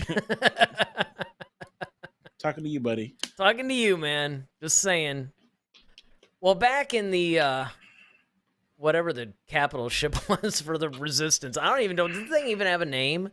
I don't even think they named it. Probably does. Oh, I'm sure it does. It probably does. We just don't know what they never mentioned it. Bet you Once Ronaldo again, does. another thing with no context. Yeah. You know, but. Yeah. Well, I had to put the whole it's treason then. I had to actually, you know. Yeah. Because this is another cool thing I thought, where there's a little bit of a mutiny going on here. You know, Poe's like, listen, you guys aren't listening to me. You know, you just don't understand. I'm trying to tell you what's going on. And what's funny is this is where variables come into play, because Holdo knows the big plan. Leia, of course, is the one that created the plan. But Charlie says she need to slap Poe. Charlie, I agree with you, because he's just not getting it. He has a little bit of information, and yet, you know, he's just so insistent to the point where he stages a mutiny. I mean, you got to give it to Poe. He really feels backed against the wall and nobody's listening to him, so it's like, you know what? I'm just going to have to take charge. Yeah, and the thing is that like I said, I understand things from Poe's perspective, because he doesn't have all the information, and he's been asking for it. Like, okay, well, what's the plan then? It's not like he didn't ask for it. That's true. But I think it's just because, you know, you're not ready to start. He has to start to think about things from a different perspective. And, you know, it's kind of like the whole, when Obi-Wan was trying to teach Anakin patience in Attack of the Clones, when they walked into that bar, and he's just like, you know, patience. He didn't run in there to hide. I mean, what did he say? He didn't run in there to, I think he said he didn't run in there to hide. Yeah, it was something like that. And it's funny that you bring that up, because I was actually going to use another line from Attack of the Clones where it was like, you know, you will learn your place, young one. Right? Because that's another thing that Poe doesn't understand. It's like, dude, you're not the guy. You know, you're not that guy. We are. But I get, and I get it. But he's kind of like, okay, my life is in your hands, though, and it's just like you guys aren't. Seemingly you guys aren't doing squat. Yeah, and we're running out of fuel. Like, you're not giving us any type of information. So how are we supposed to? I mean, I get it, because yeah, you know, I didn't really think about it from that perspective, but you're right. And Ronaldo says he has information. The problem is that the crew thought that if Leia didn't trust him, nobody should trust him.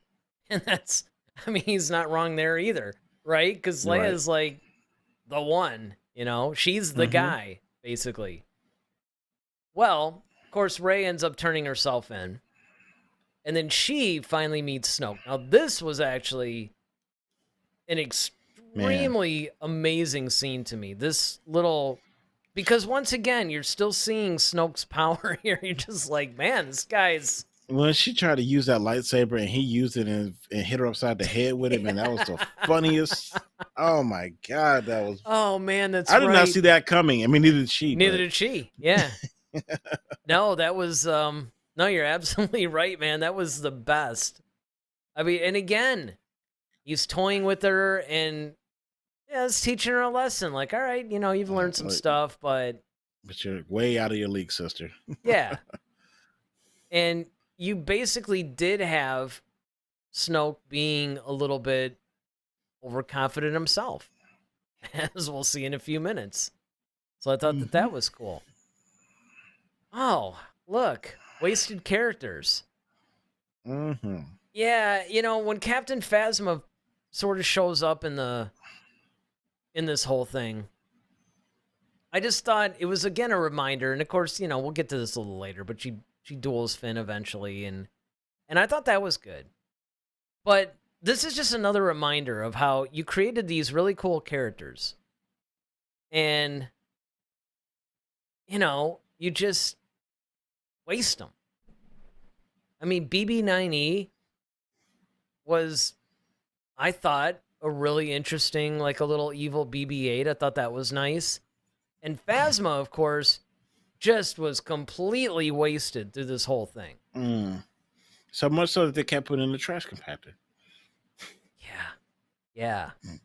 Well, and at least that, when they did that in 7, right, that gave her, because I thought, okay, cool, they're setting her up. You know, she definitely had a story beat and a story arc that she was fulfilling. So I thought, okay, cool. They let her fulfill her story arc in The Force Awakens, stuck her in a trash compactor. They didn't kill her. So now they're going to bring her out in episode 8, and she's going to wreck shop or whatever. She didn't. She really didn't. Ronaldo, he says Snoke is such a troll. He's like, I know everyone was expecting a lot from Phasma, especially because of the actress. But personally, since episode 7, I didn't expect anything from her. And BB-9E is just a toy. well, that's I completely agree with you, Eric. I mean, with Phasma, you know, looks cool, but man, it's just a complete waste of character, especially with, you know, Gwendolyn Christie playing the, you know, like you could have got anybody. If you're gonna do that, you could have got anybody to be in the suit, and she really didn't do squat. So it was just kind of like, what was the point? Well, and even, I mean, for me, and I get the argument where people are, you know, talking about Gwendolyn's portrayal, like, why even bother, right? And that's true. I'm not disagreeing with that at all. But I'm adding that it really could be any actress that was in that suit, and I would still feel the same way, that it was, because to me, it was the character that was wasted. See, yeah, absolutely.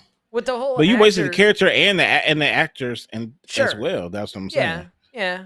I mean, I can see that, but see, to me, when you look at the actor, it's almost like, why do you need Vin Diesel to play Groot? Exactly. See, to me, that's wasting the actor, not the character.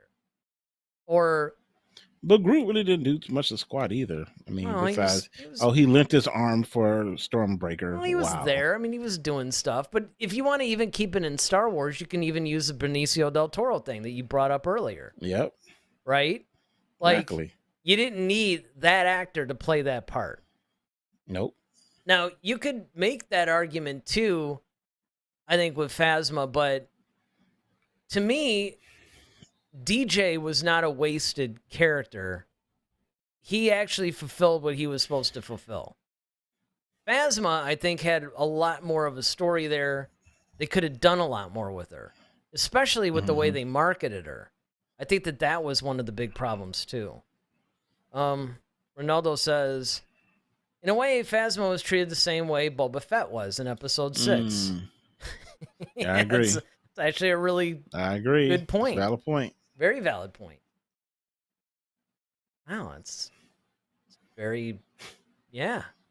I didn't really think of it. That's like a mind-blowing thing. All right.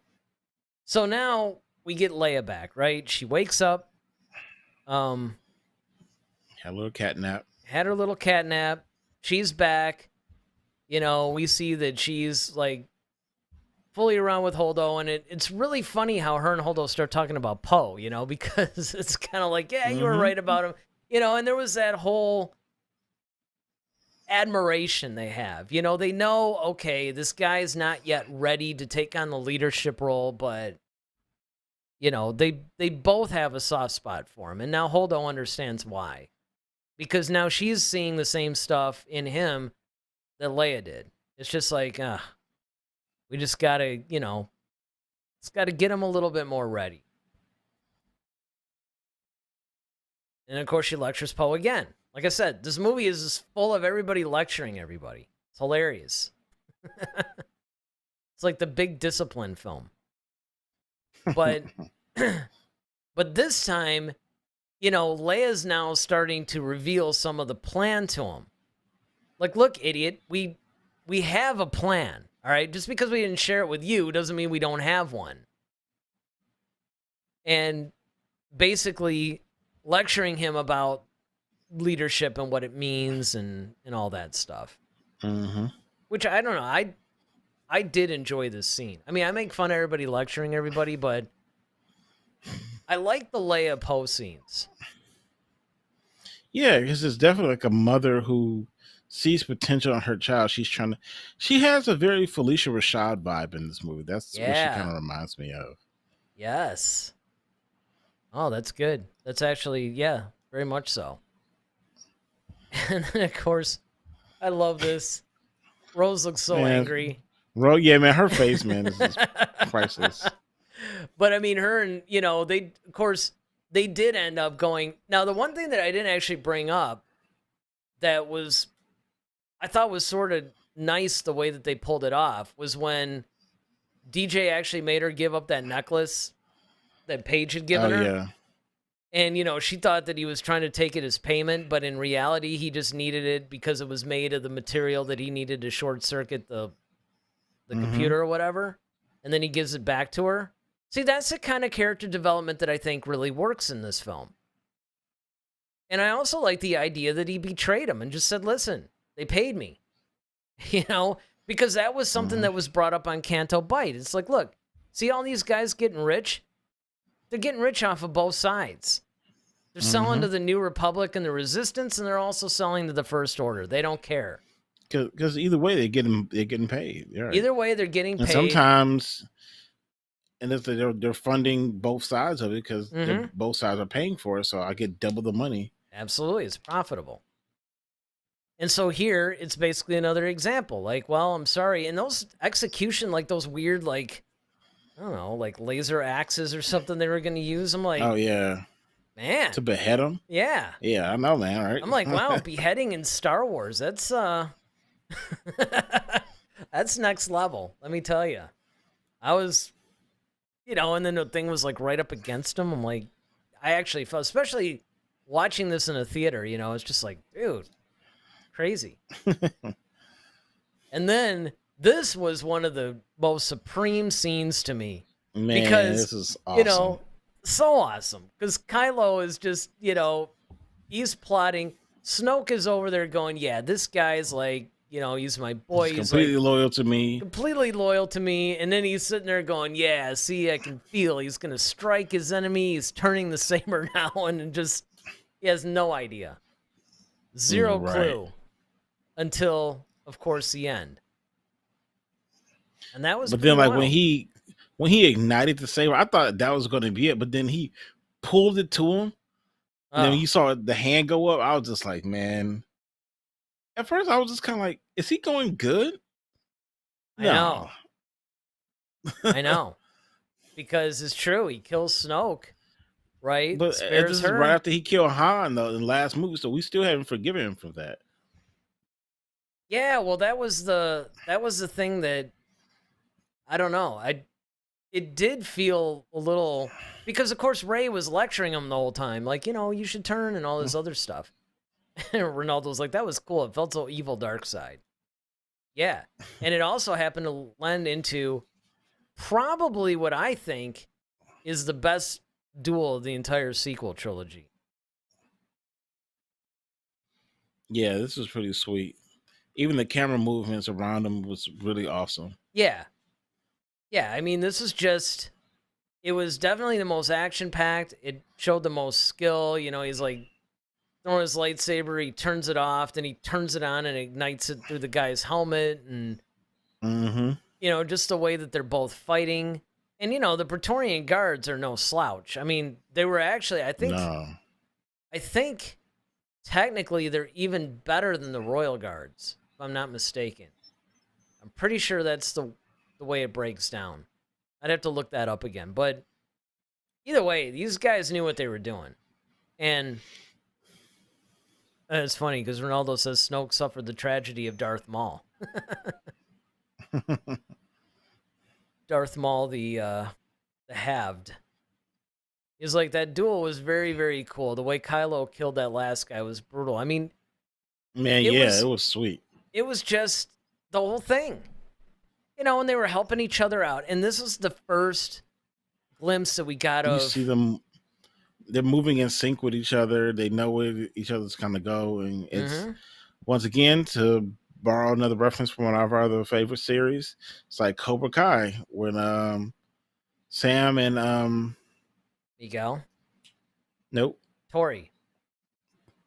No. Sam and Robbie? Robbie, thank you. Robbie. When they were doing that whole wheel thing. Oh, yeah. And then they eventually used it in the mall. Yep. That's what this kind of reminded me of. No pun intended, guys. MALL. Ah. Yeah. Yeah, I mean, that was, again, it was really cool. And it also gave you the first glimpse of what it would like if Kylo were Ben Solo. And I thought that was a nice touch as well. But, good things don't last. They end up fighting for the lightsaber because, Kylo's like, look, it's mine. It's in my family. And then that spawns this whole discussion. This is that whole differing ideology thing, right? Kylo's saying, look, let's just start over, forget all these guys, let the past die. We'll do our own thing. And Rey, of course, is like, no, because you knew that it wasn't going to be that easy because the whole dual ends, and she's like, okay, great. Now call off the people like attacking the fleet or whatever. He's kind of like, you just knew that hesitation, like, nah, he's not quite there yet, Rey. Yeah. But the fact that they both are pulling for the saber was cool. I like that. But I actually liked what was happening afterwards. And yeah, Ronaldo's well, your favorite scene with Mr. Hux. Oh, yeah. Yeah, that was one of the ones, again, it just goes to show how brutal Hux is, right? Because he kind of sees Kylo sort of injured, and he goes for his blaster, and About to finish him off. Yep. Kylo moves, and then he just sort of casually takes his hand away. Because, when Hux goes in there, it's like all he sees is that Snoke is dead and cut in half, mauled, if you will, as he said. And then, basically Ronaldo's echoing the same lines, right? Let the past die. Kill it if you have to. I love that line. The scene felt very powerful, and it was. It was a really... So he starts screaming at her like, come on, just...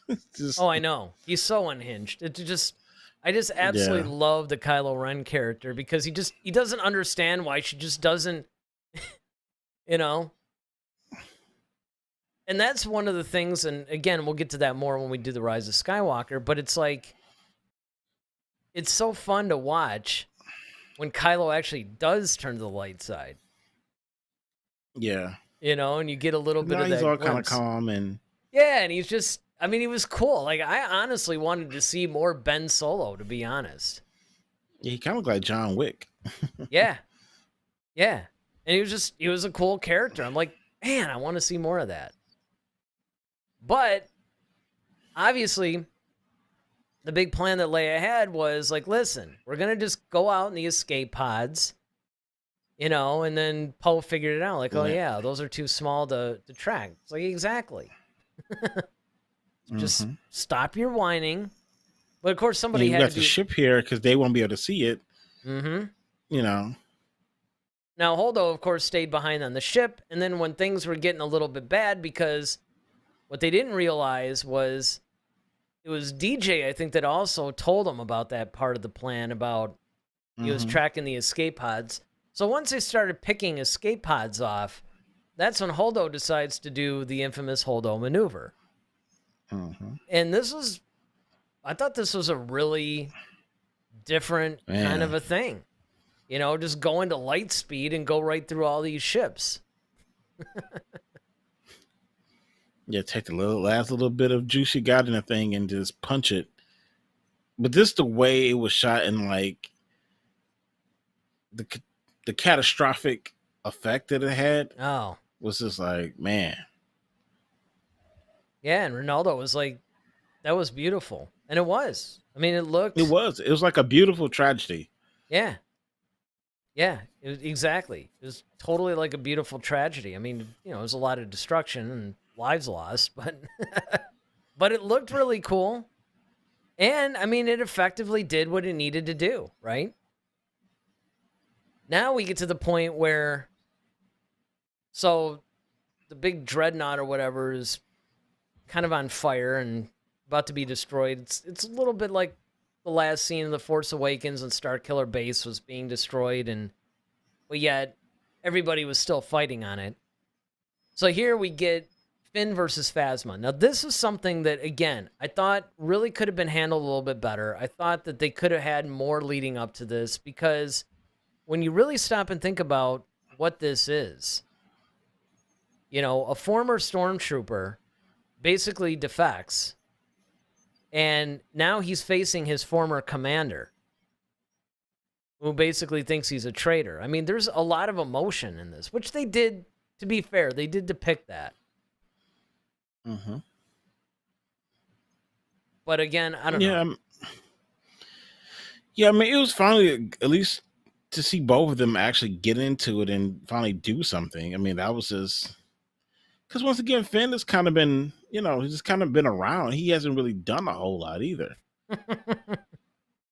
So at least let's get his hands dirty a little bit, and Phasma can finally, they can finally have that moment together, and it's very befitting for the two of them to kind of clash.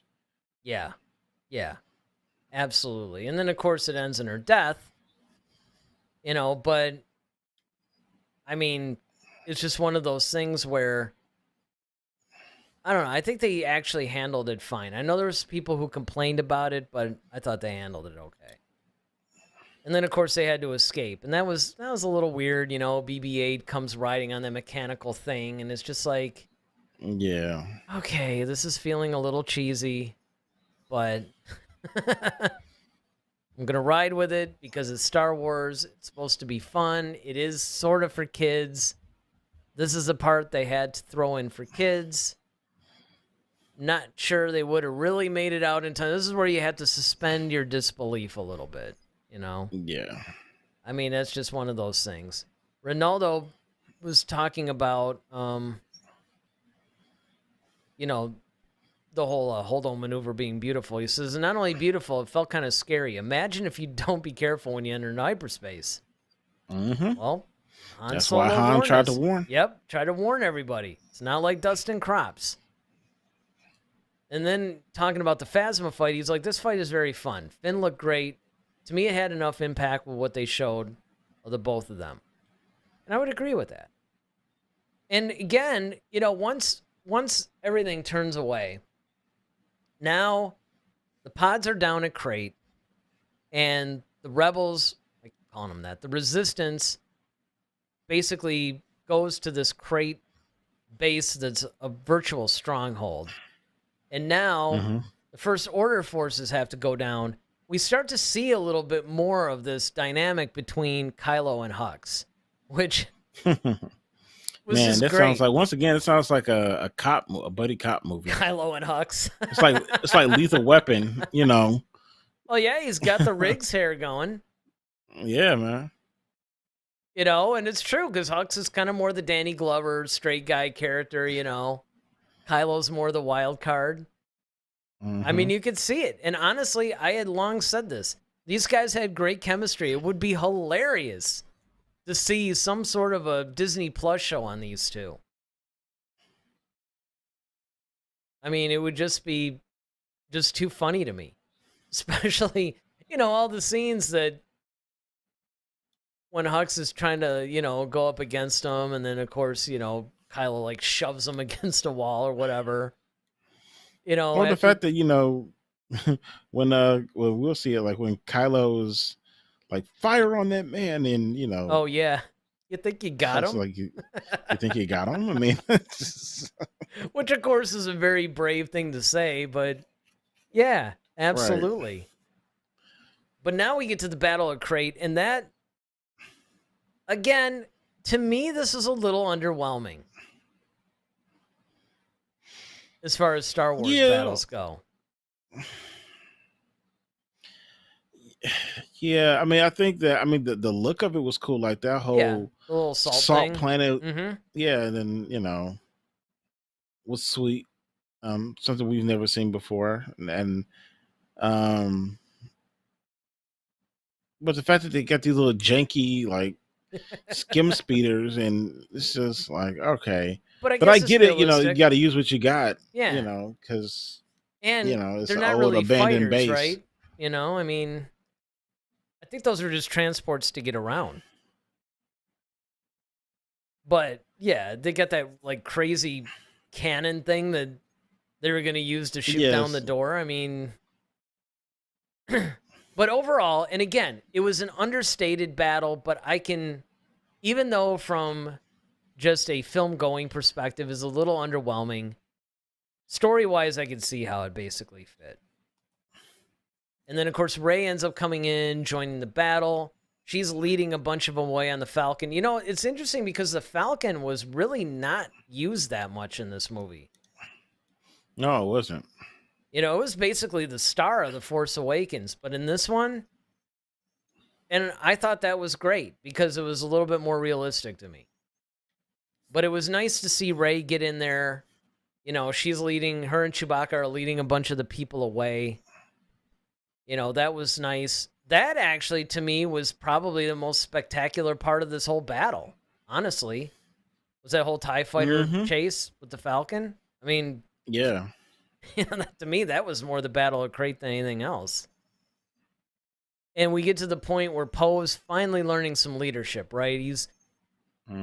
He sees the odds and he's like, no, pull back. And they're like, no, we still want to get, no, pull back. So now Poe is finally getting it. You know, his whole arc is now coming full circle, pretty much. And I liked it. Yeah, man, you know, this is where we get growth and development from characters, and we finally see he's starting to come into his own, and you know, he starts making the smarter decisions that a leader would make. Yeah, exactly. And that was really nice to see. And again, I applaud that. Like I said, there's a lot of stuff in this movie that was really good. I think you hit it on the head. Payoff. It's the execution. From him being admonished so much since the beginning of it, you finally get the payoff of it. Like, okay, he finally does start to get it. You know, it's true. You know, he's like, he's yelled at, he's demoted, he's yelled at some more. Right. I mean, you know, yeah, he finally gets that payoff. That was good. And then Finn, of course, has decided this is a pivotal moment for him too, because he's done running and he's going, you know what? I'm just going to fly into this cannon to short circuit it or whatever, because it's the only hope we have, and I'm going to take one for the team. And this is another thing where I think this is a conclusion to the whole Finn from a stormtrooper who's on the run, who just wants to get out of there, to now Finn fully embracing the Resistance, much the same way Han did by Return of the Jedi. Mm-hmm. So that was good. Again, I still, and we'll get into it more in the next movie, still think he was kind of a wasted character, though. Yes. And then we get this very misleading thing, right? Because in the next film, and I'm going to hammer on it big time, I'm warning you guys, in the next film, it's like, they're sort of going for this whole, like, they're setting these guys up to be a couple, and they're barely even speaking by the next film, It's like, she does this whole, like, because we saved the one we love, and this is like a whole romantic thing, which, again, was a little weird in the middle of all this. Yeah, Rose finally sees him try to become the hero that she wanted him to be in the early outgoing of the movie, and now Finn is kind of coming to becoming that man now. But she's like, okay, well, I'm not ready for you to let you go yet, and this is not the time to do this. Like, we still have other means of it's zeal without knowledge, and that's kind of where you see a lot of things going in film between Rey, Kylo, Poe, Finn. You just have a lot of our characters they have the zeal to want to do the best thing, but they just don't have the knowledge. Yeah, not to mention the fact that this is just such an out of place thing. Just came completely out of nowhere. I was just like, what? I thought they were actually going to kill him off, honestly. I did too. I hate to say it, but for the character, it might have been better. Let's see what Ronaldo, I saw chatted in some stuff. Oh yeah. He says that kiss doesn't work at all. Came out of nowhere. Yep. See? And it did. It did. Now, of course, back at the crate base, we get what we pretty much always wanted, right? Luke and Leia reunited. And it's something that you said, it drives me nuts, especially because Carrie Fisher passed. It's like, look, we really just wanted to see Han, Luke, and Leia together for one last adventure and then turn it over to a new cast. And we got robbed of it. Unfortunately. But at least, Luke didn't actually interact with anybody. Han interacted with Leia. Leia interacts with Luke. Luke interacts with Chewie. And just the dialogue they had between the two, it was really a great scene. Yeah, I really love the joke that Leia, how it was a kind of a serious, dark moment, but then Leia being Leia, it's like, you didn't mention my hair or something like that. Oh, yeah. Luke kind of gives that, like, they kind of smirk like, all right, Leia. Like, it's... Yeah. That was it gave you the warm fuzzies. Well, and you know what else was really, I think it was key about this scene. This is the first time that we start to see these dice of Han Solo that just become a focal point for the rest of the thing. Exactly. It's like, dude, maybe I will grant you they were like in some little shot somewhere. I'd have to go back to the original trilogy and all that and look. But all of a sudden, you'd think that these were like a family heirloom that he just, really cared about. Yeah, it's not like he, was treasuring these things throughout the original trilogy. Not at all. This is another one of those fan things that, and it just became a thing. It's like, all right, whatever. But this is where it starts. And then we get Luke versus the First Order. Now, I thought, again, even though we wanted Luke to ignite the green and we want him to save the day, and I thought that's where they were going, actually. Because, he's standing out there. This is something else that we've never, ever seen. This is like Clone Wars level stuff right here. I'm talking about the animated series. Like the animation. Yeah. Yep. Where you get one character, one guy, one Jedi, and he's about to, pretty much go up against the entire... Vanquish. Yeah, First Order. And, when they just started firing at him, and it was just enough to just obliterate, a small city, and he just, like, kind of, brushes it off. It just I, infuriates Kylo. but man, when he said open fire on that man, and I thought like Luke was just gonna like hold his hand up or something, or I know, that's what I or thought move too. or knock them all down or something like that. But Yep. the fact that they just fired on it, he kept pouring it on like more, and Kylo's just getting more and more eviscerated. And then once it's like over, you think he's gone, and Luke is just standing there, and he just kind of goes. That theater went Nuts. nuts, man. Like, and I was just sitting there like, holy, like, how? Like, I mean, of course we know how, but But it could have okay, been this is like next conceivable level. that if he had really been there, that he could have just blocked it all with the Force, right? Like he could have Well, just, yeah, well, that's what I'm saying. and Like, he that's what could we have all been thought it that powerful. was. That's what we thought it was, and then, well, I will hold those comments a little bit later. But yeah, that was just like the first act of like sheer awe and majesty, and like Yeah. this is the payoff. Like from all the bull crap that we saw throughout this movie, things not being in context, Right? unnecessary characters, wasted characters. This right here, this single handedly started making up for it. It's almost Absolutely. like they knew, like, okay, we're gonna give them a bunch of crap, but they're gonna love us at the end of this. Mm-hmm. No, I 100% agree. And again, I mean, what we wanted was him to ignite his lightsaber and just go to town on all those things, but Mm-hmm. it's all right. It's all right. And then, of course, we get a little bit more personal, right? Now Luke is facing off against Kylo.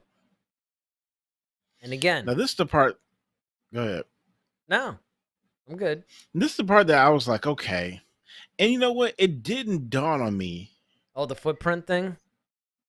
The footprint thing was the first thing I should have clued in on. That Luke didn't leave a footprint like Kylo did.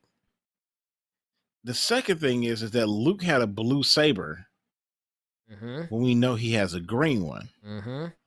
And because I was so caught up in the whole moment, it never dawned on me as I was in the theater. And we just thought maybe he just gave himself a haircut and a shave before going. Yeah. Yeah. And I thought that I was like, well, Ray has the lightsaber, the blue one, so maybe did he have a spare one or something? Or, Or or maybe he maybe he went down made to the water and another, got it.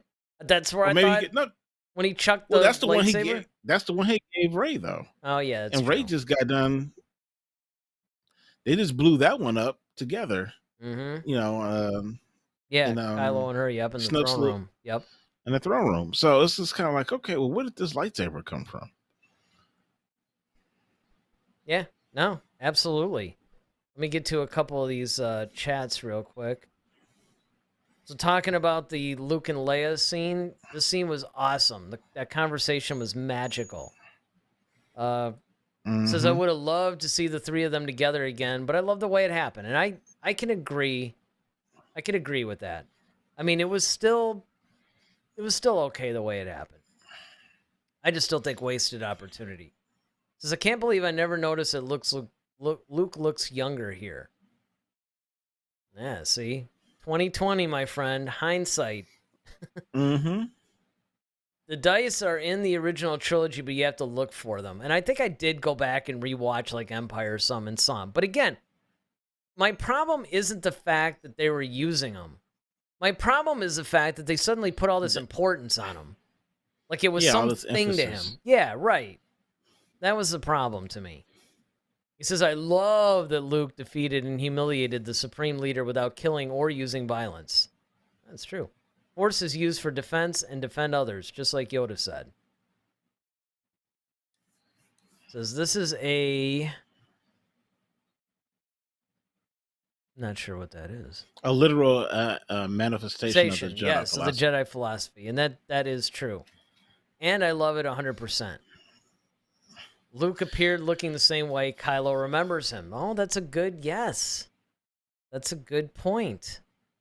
I didn't even see. We just learned something. See, this is why we have these conversations. It's why we have these conversations with you guys every week. because we learned stuff too. And so, obviously, while, they have this, and again, I didn't mind the fact that their lightsaber duel was a little underwhelming because it had the emotional context. To me, it was very similar to the original trilogy ones in that respect. That it was really more about the people than the duel. That makes sense? Mm-hmm. Yeah, I mean, even the way Luke was moving, like, he ducked under the blade and like Yeah. it's Little it Matrix just vibe. yeah, all of that. It's just kind of like, all right, you know, and then Kylo kind of got the hint, like, wait a minute. And so he walks up and he Oh, takes the tip of yeah. his saber. Yep. Pushes it through. It's Yeah, like, and I thought, and honestly, I thought Luke just absorbed it. I thought it was once again some weird force power, like Yoda is absorbing force lightning. I thought he was able to absorb, like, Luke is this powerful, he could absorb a lightsaber strike. that would have been cool. See, I prefer that That's what version. I'm saying. Yeah, that's what I thought it was. I was like, man, okay, like what?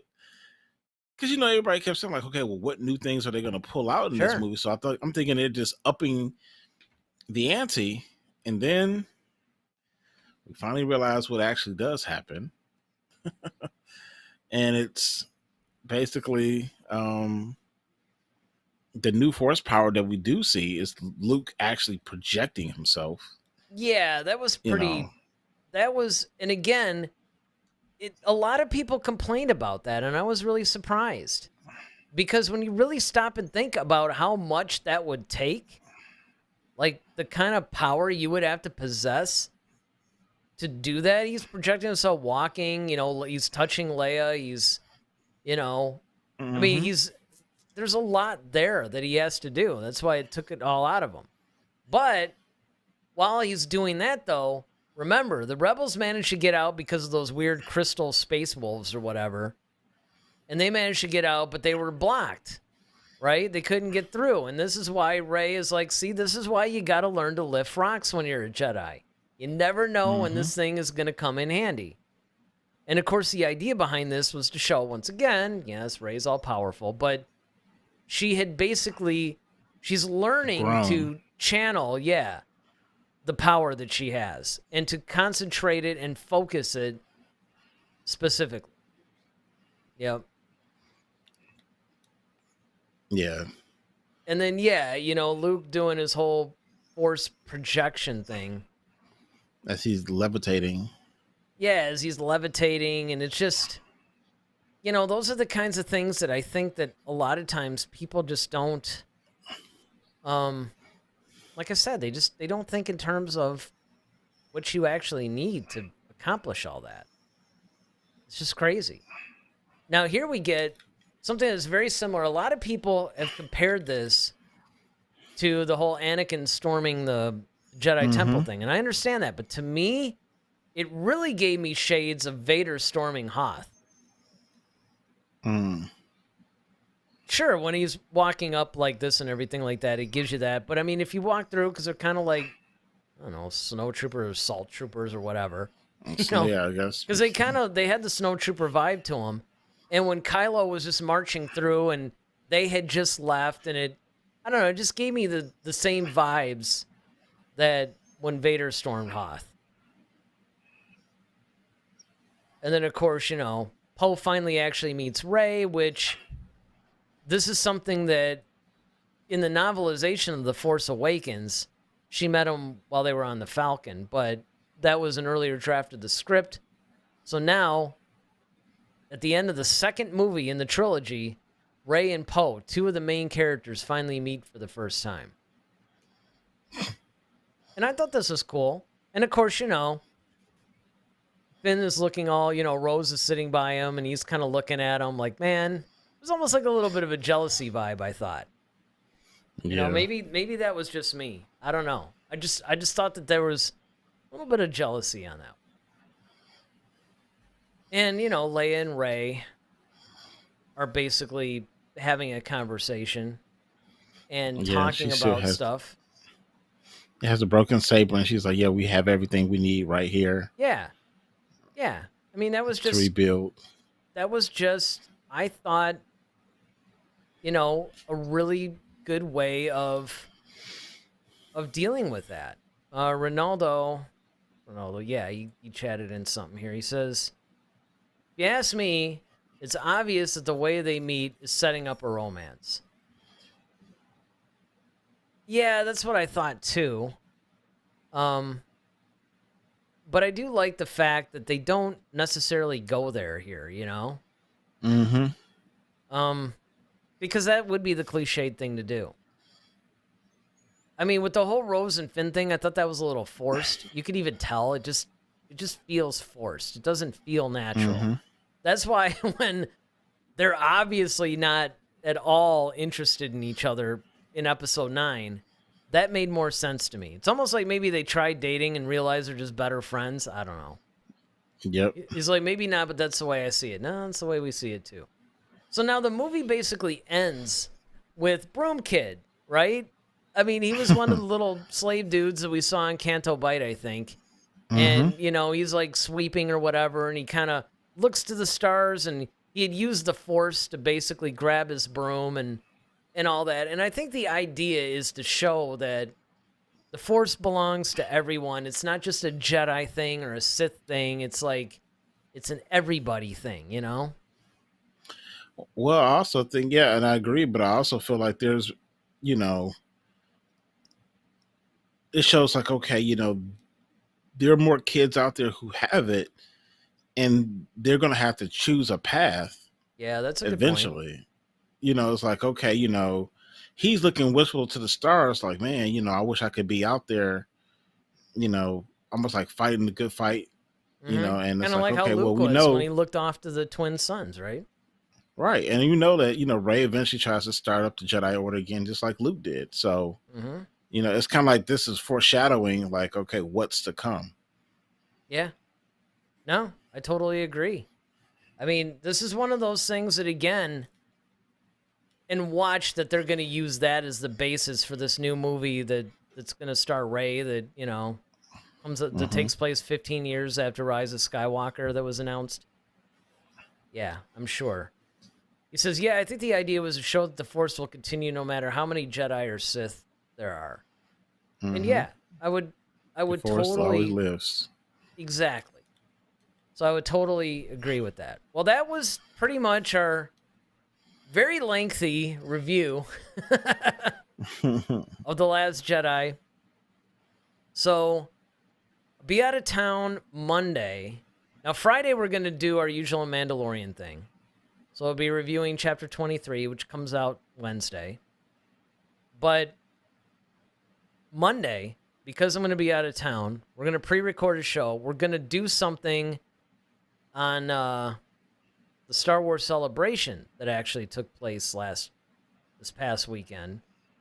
So I'll give you guys, it's not going to be like an exhaustive thing. You can go online Just and the main points. yeah, just some main points that interest us that we think are discussion worthy. So we thought that would be a cool thing to do. And of course, that will premiere Monday night at 8. So it'll be a premiere. You guys will be able to chat. And then, the following Friday will be The Mandalorian. And then the Monday after that, hopefully we'll be able to do the Rise of Skywalker review, which will pretty much wrap up this little series. Now, Ronaldo says, are you going to talk about those movies that probably won't happen? Yeah, there'll be a lot of them, I'm sure. We'll discuss everything that was discussed at Celebration. Let's put it like that. It's like episode 8 is like a prequel to me. It has some bad stuff, but I love it. So he gives it a 9.5 out of 10. Wow. Yeah, well, he loves it. Mm-hmm. I think. I know what I'm going to give it, but I'm curious on what you're going to do. On the onset, this is how I have to break this particular movie down. On the onset of The Last Jedi, I think there was some great stuff. The middle part was lackluster. Had a lot of problems. That's where most of the problems came into play. was like the middle section of the movie. And then the last maybe quarter to maybe half of the movie, we started getting there were some rough edges, but it started to smooth out towards the end where it got cool again. Mm-hmm. So for me, I'm going to give I'm not Rise of Skywalker, The Last Jedi. I know. I'm going to give it a 7.5. All right. Just because I feel like there's a lot of wasted characters. There's a lot of context and things that just didn't work for me.